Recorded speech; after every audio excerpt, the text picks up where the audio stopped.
Hallelujah hallelujah. തുടർന്ന് നാം ദൈവവചനം കേൾക്കുവാൻ പോവുകയാണ്.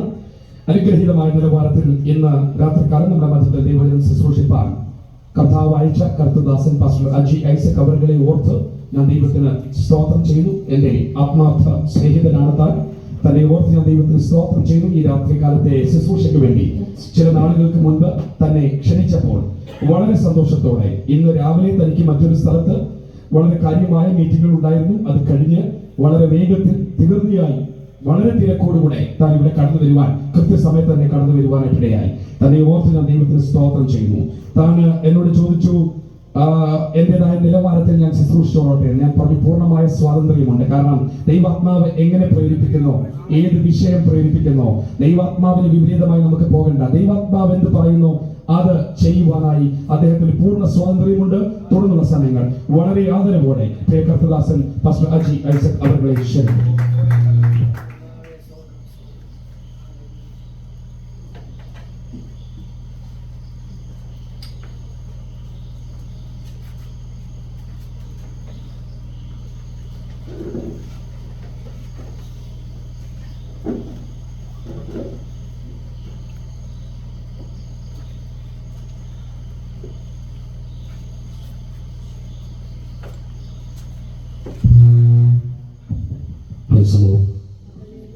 ശബ്ദം ഉയർത്തി കർത്താവിനെ സ്തോത്രം ചെയ്യുന്നു.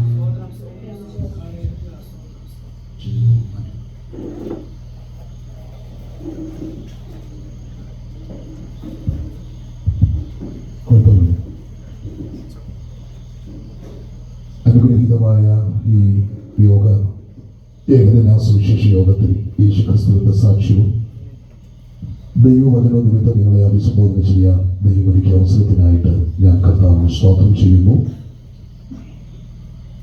ഈ യോഗത്തിന്റെ അധ്യക്ഷത വഹിക്കുന്ന ക്രിസ്തുവിൽ ഞാൻ വളരെ സ്നേഹിക്കുകയും ബഹുമാനിക്കുകയും ചെയ്യുന്ന കർത്താവിന്റെ ദാസൻ പാസ്റ്റർ സാമർഗീസ് അവറുകൾ, വേദിയിലായിരിക്കുന്ന അനുഗ്രഹീതരായ കർത്തൃദാസന്മാർ, വിശേഷാൽ അനുഗ്രഹീതമായ ഗാന ശുശ്രൂഷ നിർവഹിച്ചുകൊണ്ടിരിക്കുന്ന എൻ്റെ സ്നേഹിതൻ കർത്താവിന്റെ ദാസൻ പ്രിയ സോളച്ചൻ അവറുകൾ, അദ്ദേഹത്തോടൊപ്പമുള്ള പ്രിയപ്പെട്ട സഹോദരങ്ങൾ, ഇന്ന് രാത്രിയിലെ മീറ്റിംഗ് സംബന്ധിക്കുന്ന എല്ലാ സഹോദരി സഹോദരന്മാർ, വിശേഷ പ്രിയ ബ്രദർ കുടുംബം, എല്ലാവർക്കും ക്രിസ്തീശ്വരന്റെ പുസ്തകമായ നാമത്തിൽ എൻ്റെ സ്നേഹവന്ദനം അറിയിക്കുന്നു. Praise the Lord.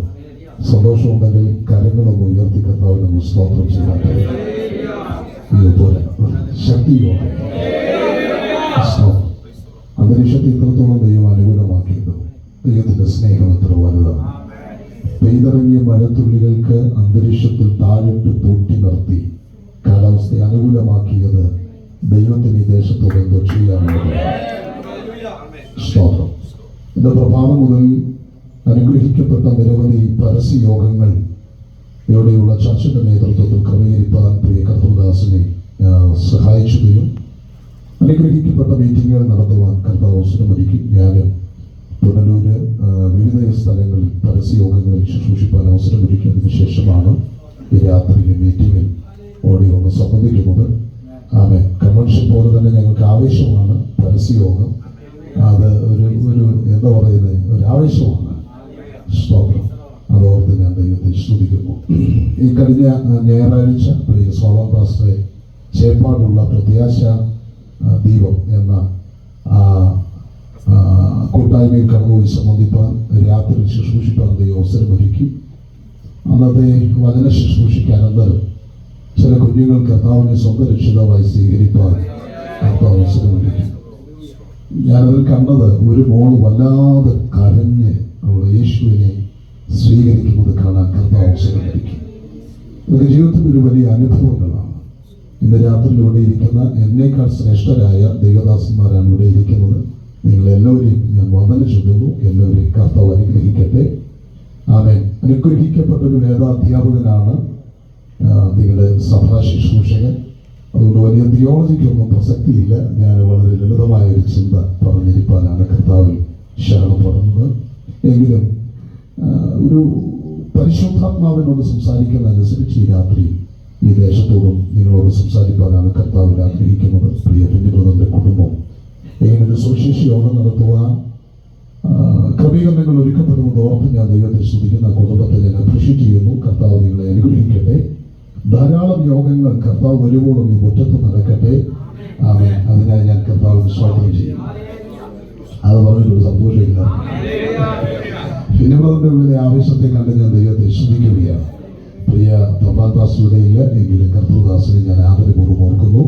കർത്താവ് എല്ലാവരെയും അനുഗ്രഹിക്കട്ടെ. ഇവിടെയുള്ള അനുഗ്രഹിക്കപ്പെട്ട ദൈവദാസന്മാർ, നിങ്ങൾ ആ കോണിൽ ഇരിക്കുന്നത് കൊണ്ട് എനിക്ക് നിങ്ങളെ കാണാൻ പറ്റുന്നില്ല. അല്ല, സ്വത്രം പറഞ്ഞ് സഹായിക്കാനുള്ളവർ നിങ്ങളാണ്. നിങ്ങൾ അങ്ങ് പോയി ഇങ്ങോട്ട് അഡ്ജസ്റ്റ് ചെയ്തിരുന്നാൽ അത് നന്നായിരിക്കും. നമുക്ക് ഒന്നിച്ച് പറവട്ട ഈ ദേശത്തിന്റെ ആധിപത്യങ്ങൾ ചെറകറ്റുക ആത്മഭാരമുള്ളവരായി ഒരു നിമിഷം രാത്രിയിൽ നമുക്ക് ദൈവസ്വരം ഏൽപ്പിച്ചു കൊടുക്കാം. ഒരു നിമിഷം നമ്മുടെ കണ്ണുകളൊന്നും അടയ്ക്കാം, ഒന്നിച്ച് ദൈവസ്വരം പ്രാർത്ഥിക്കാം. ആരും മൗനമായി ഇരിക്കരുത്. എല്ലാവരും ദൈവസ്വരം തങ്ങളെ തന്നെ സമർപ്പിക്കട്ടെ. ഈ രാത്രി ഒരു വിടുതലിന്റെ രാത്രിയായി മാറേണ്ടതിന്, അന്ധകാരത്തിന്റെ ശക്തികൾ ഇന്ന് രാത്രിയിൽ ചെറകറ്റു വീഴേണ്ടതിന്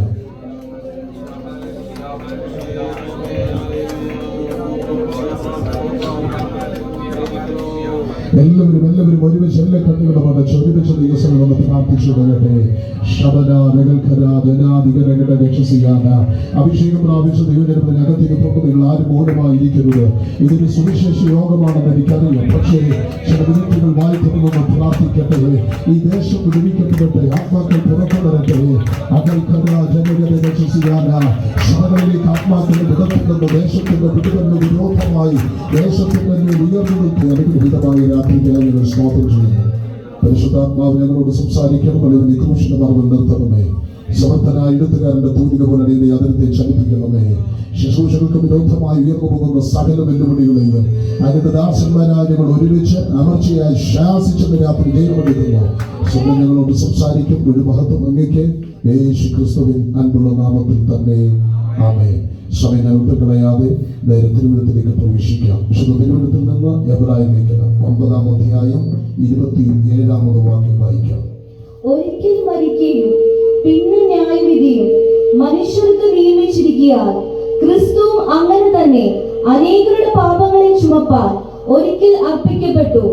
തനിക്കായി കാത്തു നിൽക്കുന്നവരുടെ രക്ഷയ്ക്കായി അവൻ പാപം കൂടാതെ രണ്ടാമതും പ്രത്യക്ഷനാകും. നമുക്കെല്ലാവർക്കും സുപരിചിതമായ ഒരു വാക്യമാണ്. വളരെ ധാരാളം പ്രസംഗങ്ങൾ ഈ വാക്യത്തെ ആസ്വദിച്ചുകൊണ്ട് നമ്മൾ കേട്ടിട്ടുണ്ട്. എബ്രായ ലേഖനം 9-ാം അധ്യായം 27-ാമത് വാക്യം. ഒരിക്കൽ മരണവും പിന്നെ ന്യായവിധിയും ദൈവം മനുഷ്യർക്ക് നിയമിച്ചിരിക്കുന്നു. എല്ലാവരുടെ ചേർന്ന വാക്യം എന്ന് പറയുമോ? ഒരിക്കൽ മരണവും പിന്നെ ന്യായവിധിയും ദൈവം മനുഷ്യർക്ക് നിയമിച്ചിരിക്കുന്നു. അപ്പോസ്തലനായ പൗലോസിന്റെ 14 ലേഖനങ്ങൾ, എബ്രായ ലേഖനം ഉൾപ്പെടെ 14 ലേഖനങ്ങളെന്ന് വേദശാസ്ത്രികൾ അനുമാനിക്കപ്പെടുന്നു. അതിൽ എബ്രായ ലേഖനം പുതിയ നിയമത്തിന്റെ ലേവ്യ പുസ്തകം എന്നാണ് അറിയപ്പെടുന്നത്. പുതിയ നിയമത്തിന്റെ ലേവ്യ പുസ്തകത്തിൽ പരിചയപ്പെടുത്തുന്നത് ശ്രേഷ്ഠ മഹാപുരോഹിതനായ നമ്മുടെ കർത്താവായ യേശു ക്രിസ്തുവിനെയാണ്. പഴയ നിയമ ലേവ്യ പുസ്തകത്തിൽ പുരോഹിതന്മാരെ പരിചയപ്പെടുത്തുന്നു. കാലഘട്ടങ്ങൾ കൊണ്ടോ മരണം കൊണ്ടോ അവരോ അവരുടെ ശുശ്രൂഷകളോ അവസാനിക്കുമ്പോൾ പുതിയ നിയമത്തിന്റെ ലേവ്യ പുസ്തകം എന്നറിയപ്പെടുന്ന എബ്രായ ലേഖനത്തിലേക്ക് വരുമ്പോൾ എബ്രായ ലേഖനത്തിൽ പരിചയപ്പെടുത്തുന്നത് ശ്രേഷ്ഠ മഹാപുരോഹിതനായ കർത്താവായ യേശു ക്രിസ്തു. കാലഘട്ടം കൊണ്ടോ മരണം കൊണ്ടോ അവസാനമില്ലാത്ത ഗതിഭേദങ്ങളാൽ ആച്ഛേദനം സംഭവിക്കാത്ത ഒരു ശ്രേഷ്ഠ മഹാപുരോഹിതൻ ഉണ്ടെങ്കിൽ അതിന്റെ രാത്രി നമ്മൾ ഉയർത്തുന്ന സാക്ഷാൽ ലൗകിക രക്ഷകനായ യേശു ക്രിസ്തു മാത്രമാണ്. സന്തോഷമുള്ള ദൈവമക്കൾ കരങ്ങൾ ഉയർത്തി ദൈവത്തെ സ്തുതിച്ചാട്ടെ. അങ്ങനെ എബ്രായ ലേഖനത്തിന്റെ നിരവധി വാക്യങ്ങൾ ശ്രദ്ധേയമാണ്. ഈടുറ്റ കരുത്തുറ്റ നിരവധി വാക്യങ്ങൾ എബ്രായ ലേഖനത്തിലുണ്ട്. അതിൽ ഏറ്റവും വലിയ മുന്നറിയിപ്പ് കൂടെ ഉൾപ്പെട്ടിരിക്കുന്ന അനുഗ്രഹീതമായ ഒരു വാക്യമാണ് 9:27. ഒരിക്കൽ മരണവും പിന്നെ ന്യായവിധിയും ദൈവം മനുഷ്യർക്ക് നിയമിച്ചിരിക്കുന്നു. അപ്പോൾ മനുഷ്യൻ, മരണം, ന്യായവിധി, ഈ 3 ചിന്തകളാണ് ഇന്ന് രാത്രി നമ്മൾ ഒരുമിച്ച് ധ്യാനിക്കാനായി പോകുന്നത്. മനുഷ്യൻ, മരണം, ന്യായവിധി. ശ്രദ്ധിക്കും, മനുഷ്യൻ ദൈവസ്വരൂപത്തിന്റെയും സാദൃശ്യത്തിന്റെയും മനോഹര സൃഷ്ടിയാണ്. പക്ഷെ മനുഷ്യന് പറയാൻ എപ്പോഴും ഇഷ്ടം മനുഷ്യൻ അത് പരിണാമത്തിന് വിധേയമാണ് എന്ന് പറയാനാണ് മനുഷ്യൻ എപ്പോഴും ഇഷ്ടപ്പെടുന്നത്. പ്രിയപ്പെട്ടവരെ, ഡാർവിൻ അവതരിപ്പിച്ച പരിണാമ സിദ്ധാന്തത്തിൽ ഏകദേശം 900-ലധികം പ്രാവശ്യം അങ്ങനെയാകാം, അങ്ങനെ ആയിരിക്കാം, അനുമാനങ്ങളുടെ ആകത്തുകയായി അവതരിപ്പിക്കപ്പെട്ടിട്ടുള്ള ഈ പരിണാമ സിദ്ധാന്തത്തെ ഡാർവിൻ പോലും തള്ളിക്കളഞ്ഞതാണ്. പക്ഷേ കുറെ ബുദ്ധിജീവികൾ അതിനെ മാറോട് ചേർത്ത് പിടിച്ചുകൊണ്ട് മനുഷ്യനൊരു പരിണാമ ജീവി എന്ന് അവതരിപ്പിക്കുമ്പോൾ ഇന്ന് രാത്രി ഞാൻ പ്രസംഗിക്കുന്ന തിരുവെഴുത്ത് ഊഹാപോഹങ്ങൾ രേഖപ്പെടുത്തിയ പുസ്തകമല്ല, അനുമാനങ്ങൾ രേഖപ്പെടുത്തിയ പുസ്തകമല്ല. ഈ പുസ്തകം അസന്നിഗ്ധമായി വിളിച്ചു പറയുന്നു, മനുഷ്യൻ സൃഷ്ടിയാണ്. മനുഷ്യനെ ദൈവം തന്റെ സ്വരൂപത്തിലും സാദൃശ്യത്തിലും സൃഷ്ടിച്ചു. ഉണ്ടാകട്ടെ എന്ന ഉച്ചാരത്താൽ ദൈവം ഈ കാണുന്ന സകലത്തിലും ഉളവാക്കി. അപ്പോൾ ഉച്ചാരം കൊണ്ട് ഒഴിവാക്കിയ ഈ ഭൂമിയിൽ നിന്ന് അല്പം മണ്ണെടുത്ത് അവൻ ആ മണ്ണ് കൊണ്ട് ദൈവം മനുഷ്യനും മടഞ്ഞു. അവന്റെ മൂക്കിലേക്ക് ജീവശ്വാസം ഊതി അവൻ ജീവനുള്ള ദേഹിയായി മാറി. അതാണ് സൃഷ്ടിവാദ പ്രതലം. ഞങ്ങളത് വിശ്വസിക്കുന്നതിനാവശ്യമായ ധാരാളം തെളിവുകൾ തിരുവെഴുത്തുകളിൽ ഉടനീളം കാണാൻ സാധിക്കും. അവൻ മനുഷ്യൻ ദൈവ സ്വരൂപത്തിന്റെയും സാദൃശ്യത്തിന്റെയും മനോഹര സൃഷ്ടിയാണ്. ചില ആളുകൾ പറയുന്നത് മനുഷ്യൻ പരിണാമത്തിന് വിധേയനാണ്, പരിണാമത്തിൽ ഉടലെടുത്തതാണ് മനുഷ്യൻ എന്ന് പറഞ്ഞാൽ പണ്ട് നമ്മുടെ പൂർവിക പിതാവെന്ന് പറയുന്നത് ഒരു വാനരനാണെന്നും ആ വാനരന്റെ വാല് കുറുകി നട്ടലിൽ നമ്മൾ എഴുന്നേറ്റ് നടന്നു എന്നൊക്കെയാണ്. ഞാൻ ചോദിക്കട്ടെ, ചിന്താശേഷിയുള്ള, ഭാവനാസമ്പന്നതയുള്ള, ഭാഷാസമ്പന്നതയുള്ള ഈ മനുഷ്യന്റെ പൂർവികത ഒരു വാനരിൽ ചുമത്തി നിൽക്കുമ്പോൾ നമ്മുടെ അഭിമാനത്തെ ചോദ്യം ചെയ്യുന്നതല്ലേ പ്രിയപ്പെട്ടവരെ? അവൻ നിങ്ങൾ തിരിച്ചറിഞ്ഞേ, അവൻ മനുഷ്യനെ ദൈവം ഇത്ര മനോഹരമായി സൃഷ്ടിച്ചതാണ്. നമുക്കറിയാം, നമ്മുടെ ഇവിടെയൊക്കെ പണ്ട് മാർക്കറ്റുകൾ, ചന്തയുണ്ടായിരുന്നു. ചന്ത ഇന്നിപ്പോ ചന്തയെല്ലാം മാറി, എല്ലാ സാധനങ്ങളും വലിയ ബിൽഡിങ്ങുകൾക്ക് അകത്തേക്ക് വന്നു, വലിയ മാളുകളുടെ സിസ്റ്റമാറ്റിക്കായി. പണ്ടൊക്കെ ചന്തയുണ്ടായിരുന്നു. ചന്തയിലേക്ക് പോകുമ്പോൾ, എന്റെ സ്ഥലം പറക്കോടിനടുത്താണ്, ഞങ്ങൾ ചന്തയുടെ അടുത്തൂടെ യാത്ര ചെയ്യുമ്പോൾ അന്നൊക്കെ അവിടെ ചെറിയ ചെറിയ കടകളുണ്ട്. അതിലേറെയും മൺചട്ടിയും മൺകലങ്ങളും വെക്കുന്ന കടകളാണ്. ആ കടയിലേക്ക് നോക്കുമ്പോൾ കലങ്ങൾ ഇങ്ങനെ അടുക്കി വെച്ചിരിക്കും. ഒറ്റ കളറ്, ഒരേ രൂപം, ഏകദേശം ഒരുപോലെ ഇരിക്കുകയാണ്. അതുകൊണ്ട് അതിന് ഏതെങ്കിലും ഒരു മൺകലത്തിൽ നിന്നാണ് ബാക്കിയുള്ള മൺകലം ഉണ്ടായതെന്ന് ആരെങ്കിലും പറഞ്ഞാൽ അതുപോലെ മണ്ടത്തരം വേറൊന്നുമില്ല. ഓരോ മൺകലത്തെയും ഇത്ര മനോഹരമായി ഡിസൈൻ ചെയ്തിരിക്കുന്ന ഒരു ഡിസൈനർ ഇതിന്റെ പിന്നിലുണ്ട്.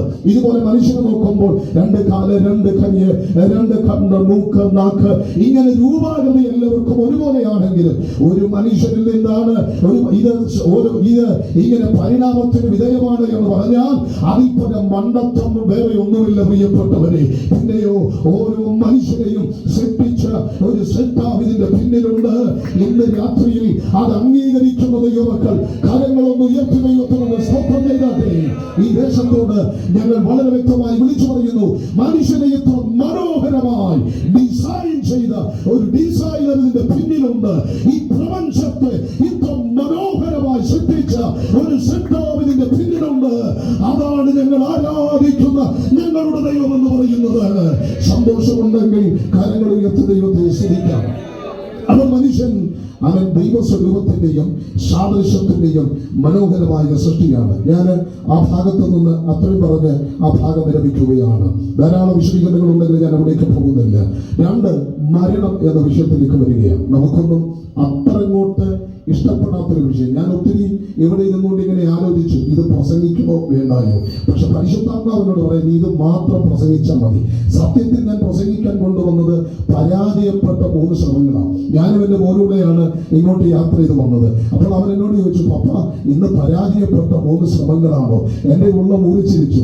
കാരണം എപ്പോഴും പ്രസംഗിക്കാൻ ആഗ്രഹിക്കുന്ന ഒരു വിഷയമാണ് യേശുക്രിസ്തുവിന്റെ ക്രൂശീകരണം. ആ ക്രൂശീകരണം എന്നെ വല്ലാതെ പിടിച്ചു നിൽക്കുന്നതാണ്.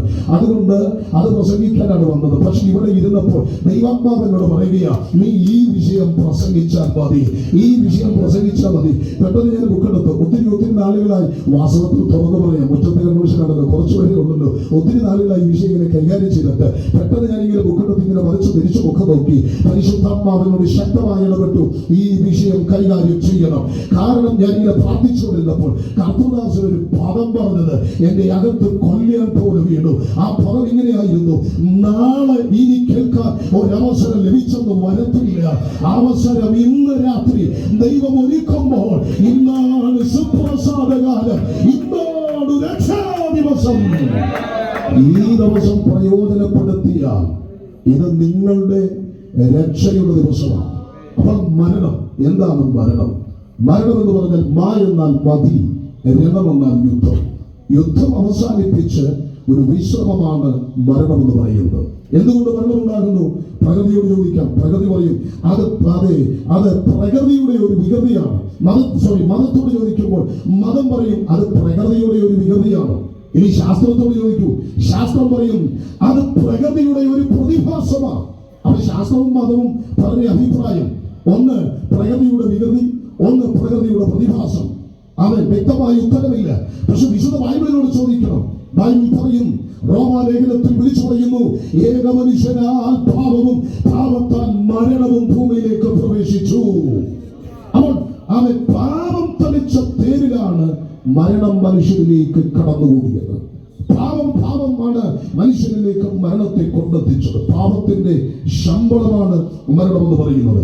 അതുകൊണ്ട് തന്നെ മരണത്തെക്കുറിച്ച് ചിന്തിക്കുമ്പോൾ 3 വിധ മരണങ്ങൾ വിശുദ്ധ ബൈബിൾ നമ്മെ ചൂണ്ടിക്കാണിക്കുന്നു. ഒന്ന് ആത്മീക മരണമാണ്, സ്പിരിച്വൽ ഡെത്ത്. 2 ഫിസിക്കൽ ഡെത്ത് ആണ്, അത് ശാരീരിക മരണമാണ്. 3 നിത്യമരണമാണ്. എന്താണ് ആത്മീക മരണം എന്ന് പറയുന്നത്? ആത്മീക മരണം എന്ന് പറയുന്നത് അവൻ പാപം ചെയ്ത മനുഷ്യൻ തേജസ്സും ബഹുമാനവും നഷ്ടപ്പെടുത്തി ദൈവത്തിൽ നിന്ന് അകന്നുപോയതാണ് അവൻ ആത്മീക മരണം എന്ന് പറയുന്നത്. അത് ആദിയിൽ ഏതൊരു സംഭവിച്ചു. സമയത്തിന്റെ ഒടുക്കത്തിൽ, പ്രഭാഷണത്തിന്റെ ഒടുക്കത്തിൽ ഞാൻ ആ ഭാഗങ്ങളെ ഒന്ന് തൊട്ടുവിടാം. അവിടെ ആത്മീക മരണം എന്ന് പറയുന്നത് മനുഷ്യൻ ദൈവത്തിൽ നിന്ന് അകന്നുപോയതാണ്. ദൈവത്തോടുള്ള ബന്ധത്തിൽ നിന്ന്, ദൈവിക കൂട്ടായ്മയിൽ നിന്ന് മനുഷ്യൻ അകന്നു പോയതാണ് ആത്മീക മരണം എന്ന് പറയുന്നത്. എന്നാൽ 2 ശാരീരിക മരണം. എന്താ ശാരീരിക മരണം എന്ന് പറയുന്നത്? ശാരീരിക മരണം എന്ന് പറയുമ്പോൾ ശാരീരിക മരണത്തെ മനസ്സിലാക്കണമെങ്കിൽ മനുഷ്യൻ എന്താണെന്ന് മനസ്സിലാക്കണം. മനുഷ്യൻ ദേഹം, ദേഹി, ആത്മാവ്, ഇവയുടെ അവൻ സമ്മേളനമാണ് മനുഷ്യൻ എന്ന് പറയുന്നത്. ആത്മാവ് ദൈവത്തോട് ബന്ധപ്പെട്ടും പ്രാണൻ ശരീരത്തോട് ബന്ധപ്പെട്ടും ഈ ശരീരം മണ്ണിനോട് ബന്ധപ്പെട്ടിരിക്കുന്നു. ആത്മാവിന്റെയും പ്രാണന്റെയും ഇരിപ്പിടമാണ് ഈ ശരീരം എന്ന് പറയുന്നത്. ആത്മാവിനും പ്രാണനും ഈ ശരീരത്തിൽ ഇരിക്കാൻ ദൈവം ഒരു കാലയളവ് വെച്ചിട്ടുണ്ട്. ആ കാലയളവിനെ ആയുസ് എന്നാണ് നമ്മൾ പറയുന്നത്. ജനനം മുതൽ മരണം വരെ ആയുസ് എന്ന് നമ്മൾ പറയുമ്പോൾ ഈ ആയുസ് അവസാനിക്കുമ്പോൾ ആത്മാവും പ്രാണനും ഈ ശരീരത്തെ വിട്ടൊഴിയുമ്പോൾ ഈ ശരീരത്തിനുണ്ടാകുന്ന നിർജീവത്വം, ചേതനയത്തിയ അവസ്ഥ, അതിനാണ് മരണമെന്ന് പറയുന്നത്. ആ മരണം മനുഷ്യന് എവിടെ വെച്ച് സംഭവിക്കാം? ഒന്നുകിൽ ആകാശത്ത് വെച്ച്, അതല്ലെങ്കിൽ ഭൂമിയിൽ വെച്ച്, അതല്ലെങ്കിൽ സമുദ്രത്തിൽ വെച്ച്. അത് ഏത് മനുഷ്യന് സംഭവിക്കാം. മരണം സാർവത്രികമായ ഒരു പ്രതിഭാസമാണ്. ജനിച്ചാൽ ഒരു നാൾ മരിക്കും. മരണത്തെ തടയാൻ ആർക്കും സാധ്യമല്ല പ്രിയരെ. മരണത്തെ തടഞ്ഞു നിർത്താൻ ഒരു മനുഷ്യനും ഇന്നോളം കരുത്തുണ്ടായിട്ടില്ല. ഇവിടെ മരിക്കാൻ ഞങ്ങൾക്ക് മനസ്സില്ല എന്ന് ആഘോഷിച്ചുകൊണ്ട് ആകാശത്തേക്ക് മുഷ്ടിച്ചുരുട്ടി എറിയുന്ന ആളുകൾ ഇവിടെ മരണത്തിന് കീഴടങ്ങുന്നു. മരണത്തെക്കുറിച്ച് പ്രസംഗിക്കുന്നവർ, മരണത്തെക്കുറിച്ച് പാടുന്നവർ, മരണത്തെക്കുറിച്ച് വരയ്ക്കുന്നവർ എല്ലാവരും മരണത്തിന് കീഴടങ്ങും. അവിടെ പണ്ഡിത പാമര വ്യത്യാസമൊന്നുമില്ല. ധനവാനെന്നോ ദരിദ്രനെന്നോ വ്യത്യാസമില്ല. ജാതി, മത, വർഗ, വർണ്ണ, ഭാഷ, വംശ വ്യത്യാസം കൂടാതെ ഏതു മനുഷ്യനും എവിടെ വെച്ചും എപ്പോൾ വേണമെങ്കിലും മരണം സംഭവിക്കാം. മരണത്തെ തടഞ്ഞു നിർത്താൻ ആർക്കും സാധ്യമല്ല. എന്റെ പ്രിയരെ, അത് ബൈപ്പാസ് സർജറി കണ്ടുപിടിച്ച പ്രസിദ്ധനായ ശാസ്ത്രജ്ഞൻ, അതെ ക്രിസ്ത്യൻ ബെർണാർഡ് എന്ന് പറയുന്ന മനുഷ്യൻ, അദ്ദേഹം ഹാർട്ട് അറ്റാക്ക് വന്ന് മരിക്കാൻ തുടങ്ങുമ്പോൾ കയ്യെത്തും ദൂരത്ത് ടാബ്ലറ്റ് ഇരിപ്പുണ്ട്. പക്ഷെ എടുക്കാൻ കഴിയാതെ അദ്ദേഹം ഹാർട്ട് അറ്റാക്ക് വന്ന് മരിച്ചു. എന്റെ പ്രിയപ്പെട്ടവരെ, മനുഷ്യൻ എത്ര ഉന്നതനാണെങ്കിലും, എത്ര ജ്ഞാനമുള്ളവരാണെങ്കിലും, എത്ര സമ്പത്തുള്ളവരാണെങ്കിലും, എത്ര ആരോഗ്യമുള്ളവരാണെങ്കിലും, എത്ര കരുത്തുള്ളവരാണെങ്കിലും, ദൈവത്തിന്റെ കയ്യിലിരിക്കുന്ന അവൻ ജീവനെ തട്ടിപ്പറിച്ചെടുക്കാൻ ഒരു മനുഷ്യനും ഇന്നോളം കരുത്തില്ല. അങ്ങനെ കരുത്തുള്ള ഒരു മനുഷ്യൻ ഇന്നും ചരിത്രത്തിൽ ഉണ്ടായിട്ടില്ല. എന്നാൽ ഈ രാത്രിയിൽ ആവേശത്തോടെ ഞങ്ങൾ വിളിച്ചു പറയാം, അവൻ കാൽവറിയുടെ കൊലമരത്തിൽ മരണചക്രത്തെ തിരിച്ചു ചവിട്ടിക്കൊണ്ട് മരണം കൊണ്ട് മരണത്തിന്റെ ജയമെടുത്ത് മരിച്ചടക്കപ്പെട്ട് 3-ാം നാൾ ഉയർത്തെഴുന്നേറ്റ് മരണത്തിന്റെയും പാതാളത്തിന്റെയും താക്കോൽ കൈവശമുണ്ടെന്ന് പ്രഖ്യാപിച്ച് ഒരുവനുണ്ടെങ്കിൽ അത് നസറേയനായ യേശുക്രിസ്തുവാണ്. ഇന്ന് രാത്രിയിൽ അവൻ ഇവിടെ വന്നിട്ടുണ്ട്. അവന്റെ സാന്നിധ്യം ഇവിടെ വ്യാപരിക്കുന്നുണ്ട്. വിശ്വസിക്കുന്നതിനെ വിടുതൽ നൽകുക, വിശ്വസിക്കുന്നതിനെ ശക്തീകരിക്കുക. ഈ രാത്രിയിൽ അവൻ ഇവിടെ വന്നിട്ടുണ്ട്.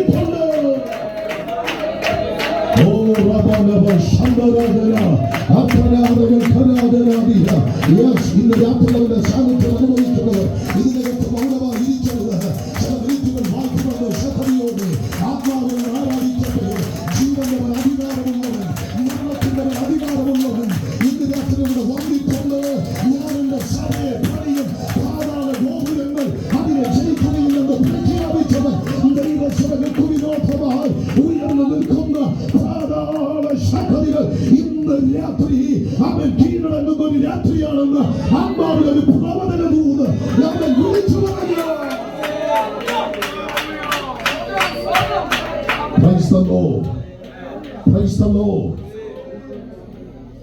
ഒരിക്കൽ കൂടെ കരങ്ങൾ ഉയർത്തി കർത്താവിനൊന്ന് സ്വാതന്ത്ര്യമില്ല. മരണത്തെ മനുഷ്യന് ഭയമല്ലേ? മരണത്തെ കുറിച്ച് പ്രസംഗിക്കുന്നതുകൊണ്ട് എല്ലാ മുഖങ്ങളും ഇങ്ങനെ വിളറിയായിരിക്കുന്നത്. ഈ സാധനം എപ്പോഴും തീർക്കുന്നതാണ് പല മുഖങ്ങളും. ഈ പ്രസംഗത്തിന്റെ അവസാനം വരെ മരണമാണ്. സന്തോഷമുണ്ടോ ചോദിച്ചു കഴിഞ്ഞാൽ ഇങ്ങനെ ചോദിക്കാൻ പോലും പറ്റില്ല. ഹല്ലേലൂയ. ഒരിക്കല് ഞാനൊരു ചർച്ചിൽ മീറ്റിംഗിൽ പ്രസംഗിക്കാതെ പോയപ്പോൾ അവനൊരു അപ്പച്ചൻ സാക്ഷി പറയാൻ എഴുന്നേറ്റു. വിറച്ച് എഴുന്നേക്കുന്നത്. അതിന് വിറച്ച് എഴുന്നേറ്റിട്ട് പറഞ്ഞു, ഇന്നെനിക്ക് 100 വയസ്സ് തികഞ്ഞു. കർത്താവിനെ നടത്തി. എന്നിട്ട് അദ്ദേഹം പറഞ്ഞു, ദൈവമക്കളെല്ലാവരും എനിക്ക് വേണ്ടി പ്രാർത്ഥിക്കണം, ഞാൻ ദീർഘായുസ്സോടിരിക്കാൻ. എത്ര വയസ്സായി? 100 വയസ്സുണ്ട്. അപ്പോഴപ്പോഴും പറഞ്ഞില്ല,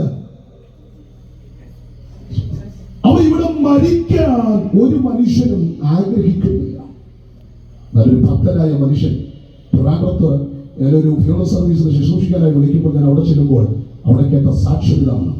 രോഗാസനായി കിടന്ന വാത്സല്യ പിതാവ്, അനുഗ്രഹിക്കപ്പെട്ടൊരു ദൈവദാസൻ, അദ്ദേഹം പറഞ്ഞത്, അതെ, ഇനി എനിക്ക് വേണ്ടി നിങ്ങൾ പ്രാർത്ഥിക്കരുത്, എന്റെ കർത്താവിന്റെ സന്നിധിയിലേക്ക് പോകാൻ എനിക്ക് തിടുക്കമായി. മരണത്തെ ഭയമില്ലാത്ത ദൈവജനത്തിനും അഭിഷക്തന്മാർക്കായി ഈ രാത്രി ഞാൻ ആവേശത്തോടെ ദൈവത്തെ സ്തുതിക്കുന്നു. അപ്പോൾ മരണം, ശാരീരിക മരണം, അതെപ്പോൾ വേണമെങ്കിലും സംഭവിക്കാം. മനുഷ്യന്റെ ആയുസ് വാടിപ്പോകുന്ന പുല്ലിനും കൊടിഞ്ഞു പോകുന്ന പൂവിനും സമാനമാണ്. പ്രിയരെ, എന്നാൽ ഒരു ഭക്തന്റെ മരണം യഹോവയ്ക്ക് വിലയേറിയതാണ്. പക്ഷെ ദുഷ്ടന്റെ മരണത്തിലോ ആ വാക്യം നിങ്ങളത് വായിച്ചു കേൾക്കണം. യെഹെസ്കേൽ പ്രവചനം 18-ാം അധ്യായം 23-ാമത് വാക്യം. യെഹെസ്കേൽ പ്രവചനം 18:23.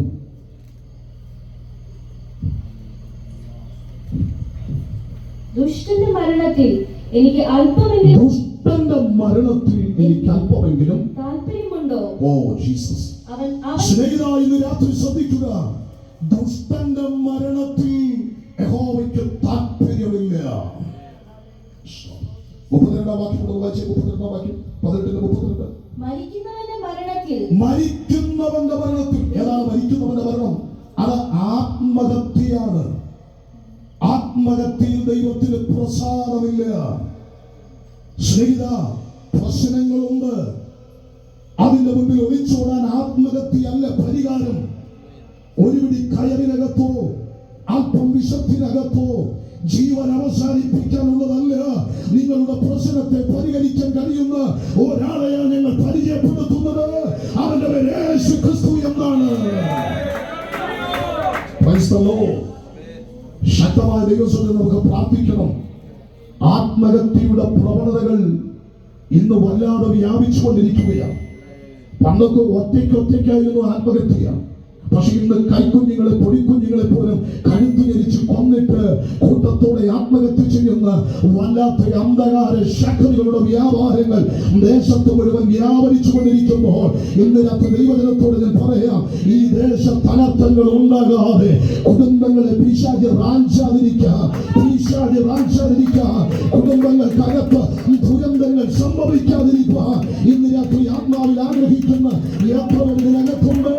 അവരെ കരങ്ങളൊന്ന് അടിച്ച് വായിക്കണമെന്ന് ശക്തിയോടെ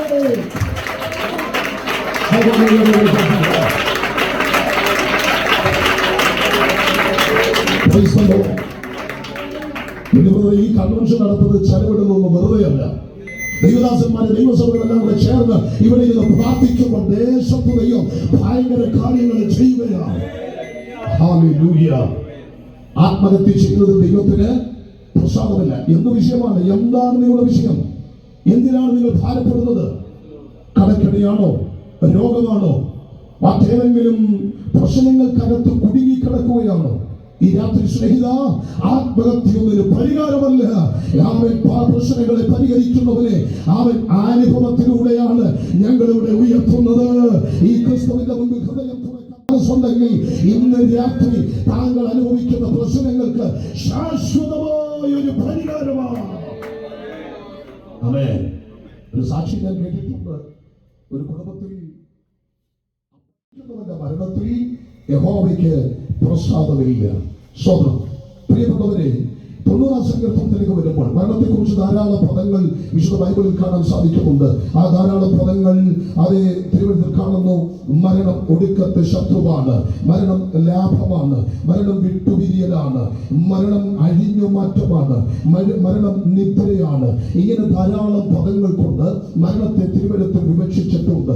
അതിൽ 90-ാം സങ്കീർത്തനത്തിലെ 3 പദങ്ങളാണ് എനിക്കേറെ ഇഷ്ടം. വായിക്കേണ്ട 90-ാം സങ്കീർത്തനത്തിന്റെ 1 മുതൽ 5 വരെയുള്ള 5 മുതൽ 10 വരെയുള്ള വാക്യങ്ങൾക്കകത്ത് കാണുന്ന പ്രത്യേകമായ 3 പദം. അതിൽ ഒരു പദം ഒഴുക്കിക്കളയുക, രണ്ടാമത്തെ പദം പറന്നു പോകുക, മൂന്നാമത്തെ പദം ഉറക്കം എന്നാണ്. 3 പദങ്ങൾ. ആ 3 പദങ്ങളെ മുന്നിൽ നിർത്തിക്കൊണ്ട് ചില കാര്യങ്ങൾ ഓർമ്മിപ്പിക്കട്ടെ. ഒന്ന്, ഒഴുക്കിക്കളയുക. എന്താ ഒഴുക്കിക്കളയുക എന്ന് പറയുന്നത്?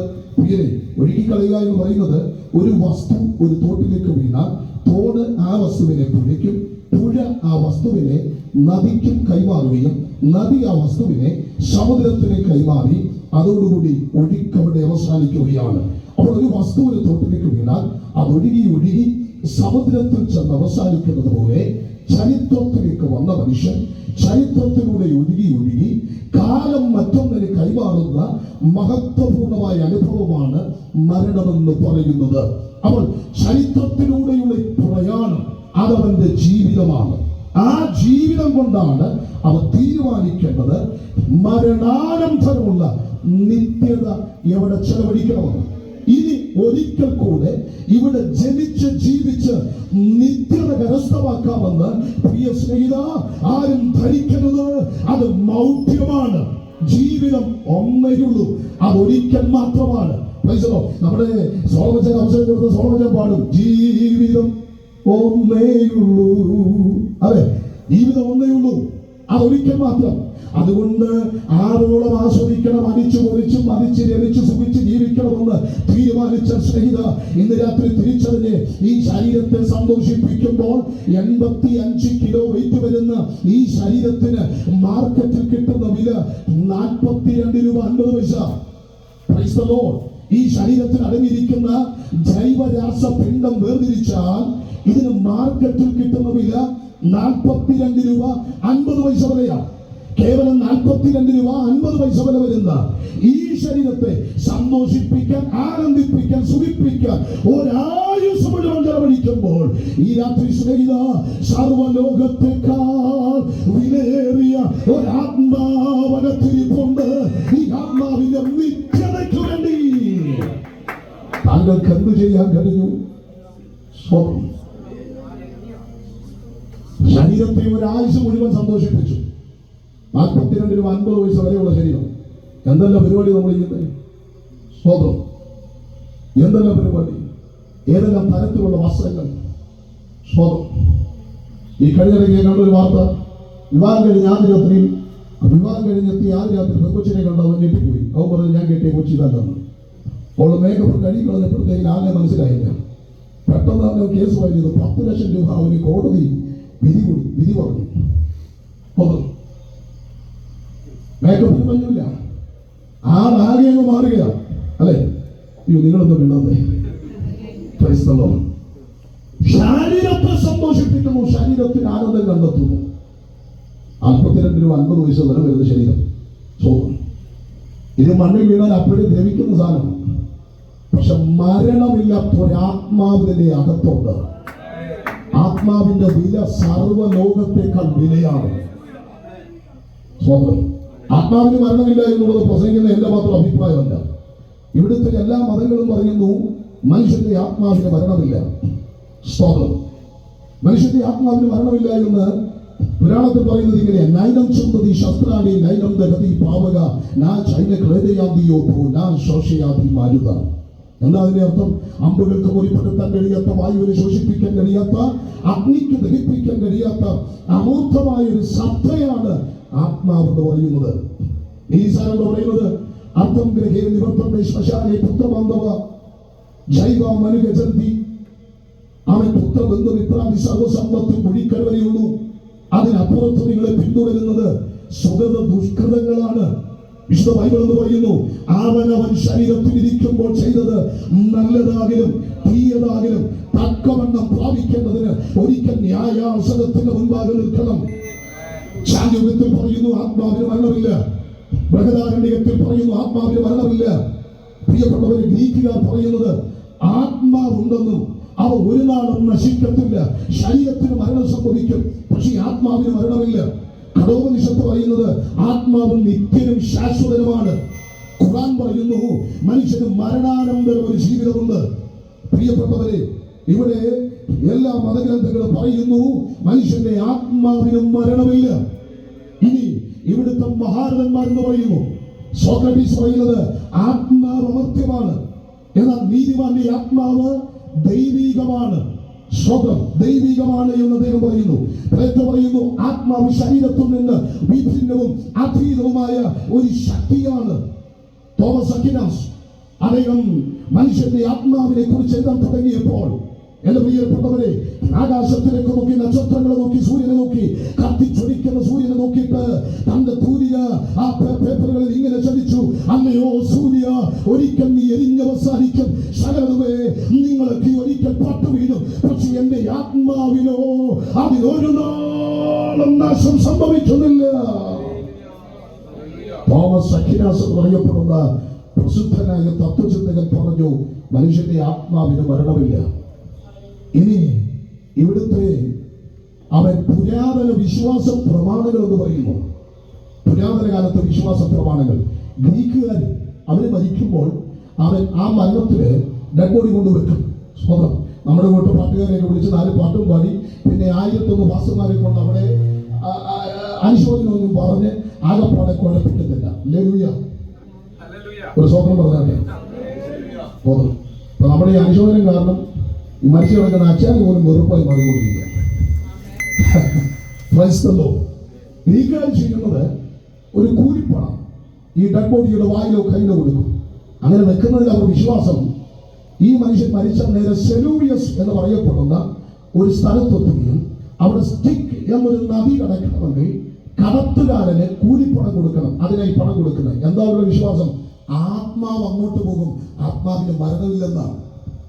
സ്വതം ഈജിപ്തുകാര് അവര് പിരമിഡുകൾ പണിതത് സ്വതം അവരുടെ വിദഗ്ധ കലാവൈഭവം നമ്മൾ കാണാൻ വേണ്ടിയൊന്നുമല്ല ഇതൊക്കെ ചെയ്തു വെച്ചത്. അവരുടെ വിശ്വാസം ആത്മാവിന് മരണമില്ല, ഈ ശരീരം നശിക്കാതിരുന്നെങ്കിൽ ആത്മാവ് നിലനിൽക്കുന്നു എന്ന വിശ്വാസമാണ് പിരമിഡുകൾ പണിയാൻ അവരെ സഹായിച്ചത്, പ്രേരിപ്പിച്ചത്. അവർ പുരാതനകാല വിശ്വാസ പ്രമാണങ്ങൾ പറയുന്നു മനുഷ്യന് ഒരാത്മാവുണ്ട്, ആത്മാവിന് മരണമില്ല.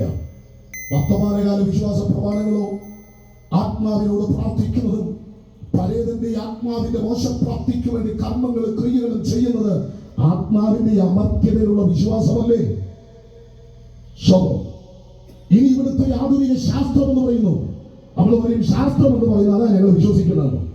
ശാസ്ത്രം പറയുന്നത് അമേരിക്കയുടെ ജർമ്മൻകാരനായ ഡോക്ടർ ഡെങ്കൻ മാക്സ് സോബ്രോൾ എന്ന് പറയപ്പെടുന്ന പ്രസിദ്ധനായ ഒരു ഡോക്ടറുണ്ട്.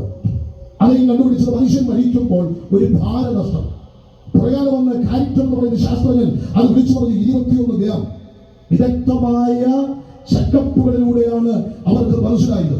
പ്രകാരം വന്ന നീണ്ടു ഒലാമ്പു ജേക്കബ്സ് എന്ന് പറയപ്പെടുന്ന ഒരു ശാസ്ത്രജ്ഞൻ വിളിച്ചു പറഞ്ഞത് മനുഷ്യൻ മരിക്കുമ്പോൾ അവന്റെ ശരീരത്തിൽ നിന്ന് അതേ അളവിൽ അതേ വലിപ്പത്തിൽ പൂർണ്ണകായനായ ഒരു വാതക രൂപം പുറത്തു വരുന്നു. ശാസ്ത്രത്തിന് അതേ വാതക രൂപം എന്ന് പറയുമ്പോൾ അർത്ഥം അത് ആത്മാവാകുന്നു. ഇന്ന് രാത്രി പ്രിയ സ്നേഹിത, അവൻ ആധുനിക ശാസ്ത്രം 21ാം നൂറ്റാണ്ടിന്റെ ശാസ്ത്രലോകം സമ്മതിച്ചിരിക്കുന്നു മനുഷ്യനൊരു ആത്മാവുണ്ട്, ആത്മാവിന് മരണമില്ല. അങ്ങനെയാണെങ്കിൽ ഇന്ന് രാത്രി ഞങ്ങൾ ചോദിക്കട്ടെ, ഇന്ന് രാത്രി നീ മരിച്ച നിന്റെ ആത്മാവിന്റെ നിത്യത അതെവിടെ ചെലവഴിക്കും?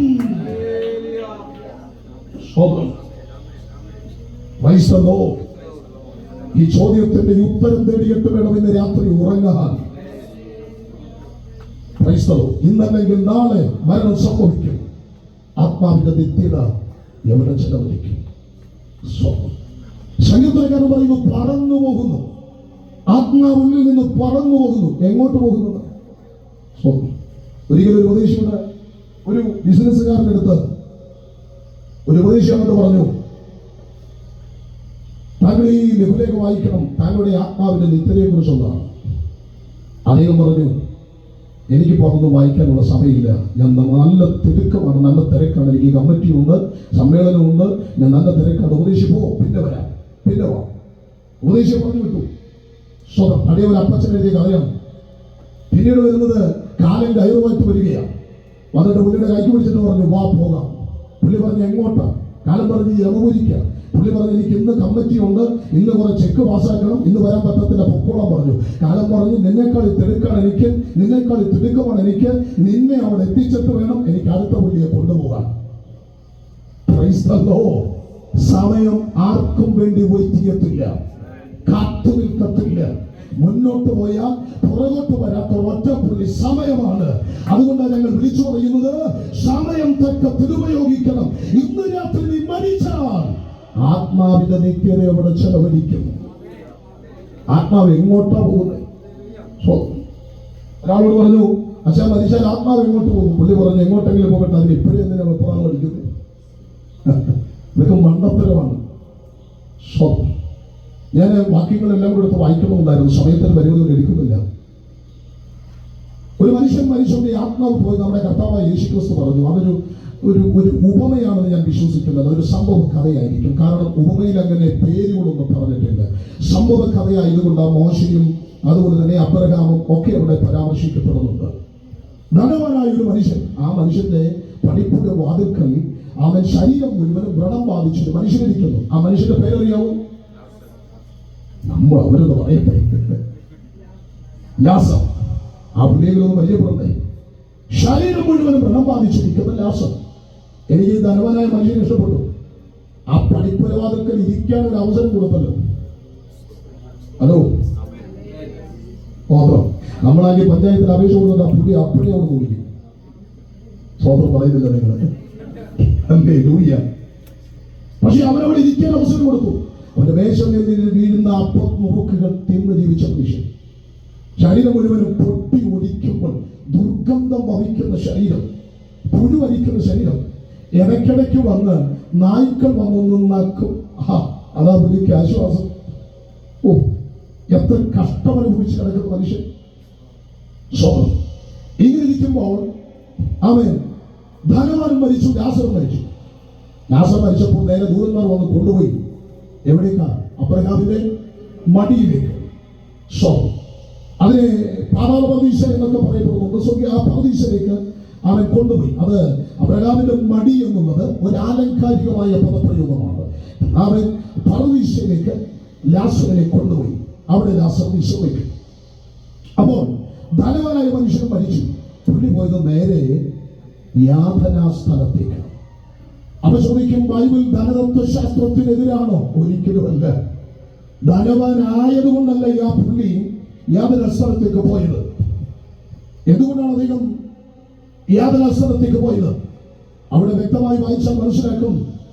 ദിനം പ്രതി ആഡംബരത്തോടെ പട്ടുവസ്ത്രങ്ങൾ ധരിച്ച് ആഡംബരത്തോടെ സുഖിച്ചുകൊണ്ടിരുന്നു.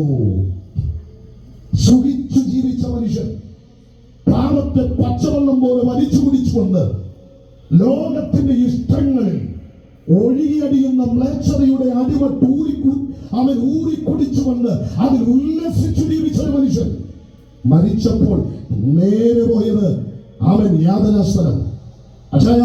യാതനാസ്ഥലം നരകമല്ല. അവൻ പാതാള ലോകങ്ങളെ കുറിച്ച് വിശദീകരിക്കണമെന്നുണ്ടായിരുന്നു. പക്ഷെ ഇത് ഇവിടെങ്ങും തീരത്തില്ല. പാതാള ലോകം അതലം വിതലം സുതലം രസാതലം തലാതലം മഹാതലം പാതാളം. അത് പുരാണങ്ങളിലൂടെ വ്യക്തമാക്കാം. സമയമില്ല, ഇവിടെ പോകുന്നില്ല. യാതനാസ്ഥലം നരകമല്ല. ഒരു നീതിമാനായ മനുഷ്യൻ, വിശുദ്ധനായ മനുഷ്യൻ ഇന്ന് മരിച്ചാൽ നേരെ വിശ്രാമത്തിന് പോകും. അത് അവൻ പരദീസിൽ വിശ്രാമത്തിനായി അവന്റെ സന്നിധിയിലേക്ക് പോകുന്നു. പക്ഷെ ഒരു പാപിയായ മനുഷ്യൻ മരിച്ചാൽ പോകുന്നത് യാതനാ സ്ഥലം, അത് നരകമല്ല. അന്ത്യ ന്യായവിധിക്ക് ശേഷമാണ് നിത്യ നരകത്തിലേക്ക് തള്ളുന്നത്. അതുവരെ യാതനാ സ്ഥലം. ആമേൻ. ലൂക്കോസിന്റെ സുവിശേഷത്തിലുണ്ട്. അവൻ യാതനാ സ്ഥലത്തേക്ക് ഈ മനുഷ്യനെ കൊണ്ടുപോകുന്നു. അവിടെ ചെന്നപ്പോൾ അവൻ സഹിക്കാൻ കഴിയാത്ത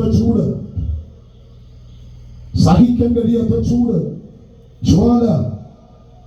എന്റെ പ്രിയരെ, തൊണ്ട വരളുകയാണ്, ആകപ്പാടെ വെപ്രാളം. Price the Lord. നമുക്കറിയാം, ഇവിടെ 40 ഡിഗ്രി സെൽഷ്യസ് ചൂടൊക്കെ വന്നപ്പോൾ നമ്മൾ ഏതാണ്ട് ഒരു പരുവം.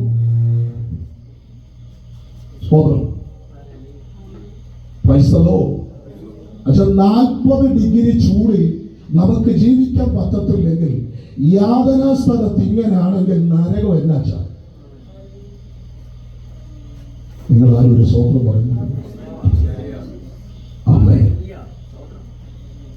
യാതനാ സ്ഥലത്ത് കിടന്ന് തൊണ്ട വരേണ്ട മനുഷ്യൻ മുകളിലോട്ട് നോക്കിയപ്പോൾ തന്റെ വീടിന്റെ പടിപ്പുര വാതിൽക്കൽ പൊട്ടിയളിഞ്ഞ ശരീരത്തോടു കൂടെ കിടന്ന ലാസർ അബ്രഹാമിന്റെ മടി അവിടെ കിടന്നത് പുള്ളി ഒറ്റ വിളിയ, അബ്രഹാം പിതാവേ. അപ്പൊ ധനവാൻ അബ്രഹാമിനെ അറിയാം, വിളിക്കേണ്ടതും അറിയാം, അല്ലെ? ചിലർക്ക് അങ്ങനെ യേശുവിനെ അറിയാം, സുവിശേഷം അറിയാം, രക്ഷയും അറിയാം. അറിഞ്ഞത് കൊണ്ടായില്ല, ഇന്ന് രാത്രി സ്വീകരിച്ചോ, അവിടെയാണ് നിനക്ക് രക്ഷ.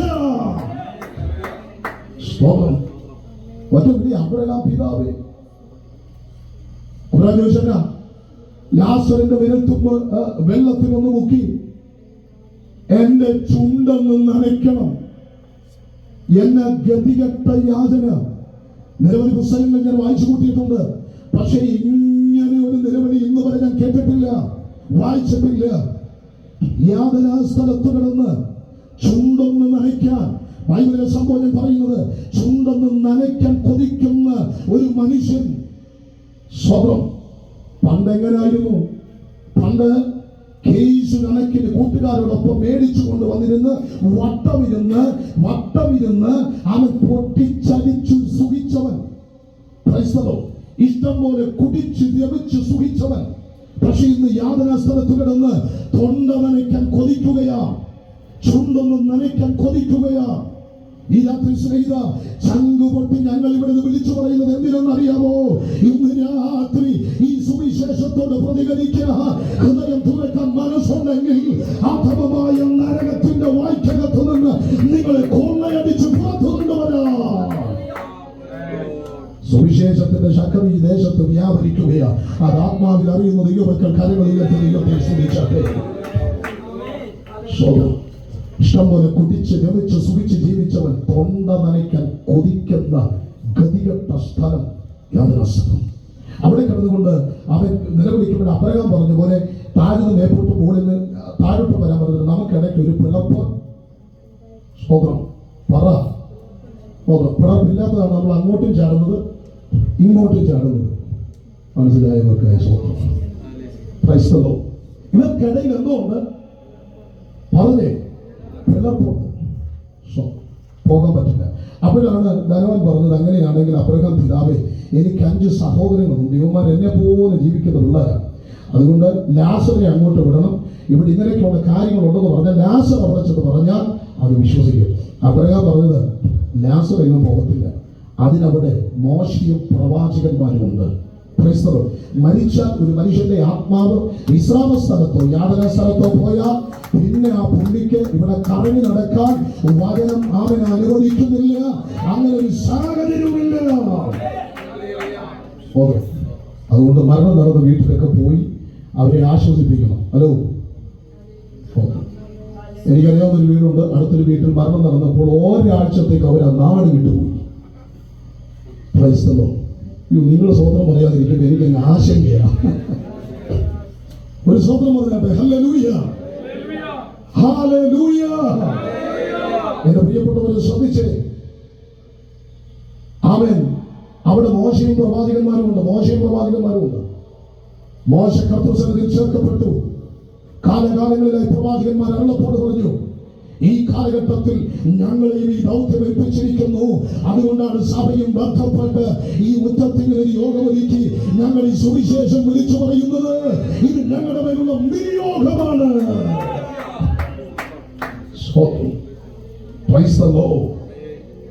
സത്യത്തിൽ ഈ സത്യം വിളിച്ചു പറയുമ്പോൾ ഈ സഹോദരന്മാരെന്താ പറയുന്നത് അറിയാമോ?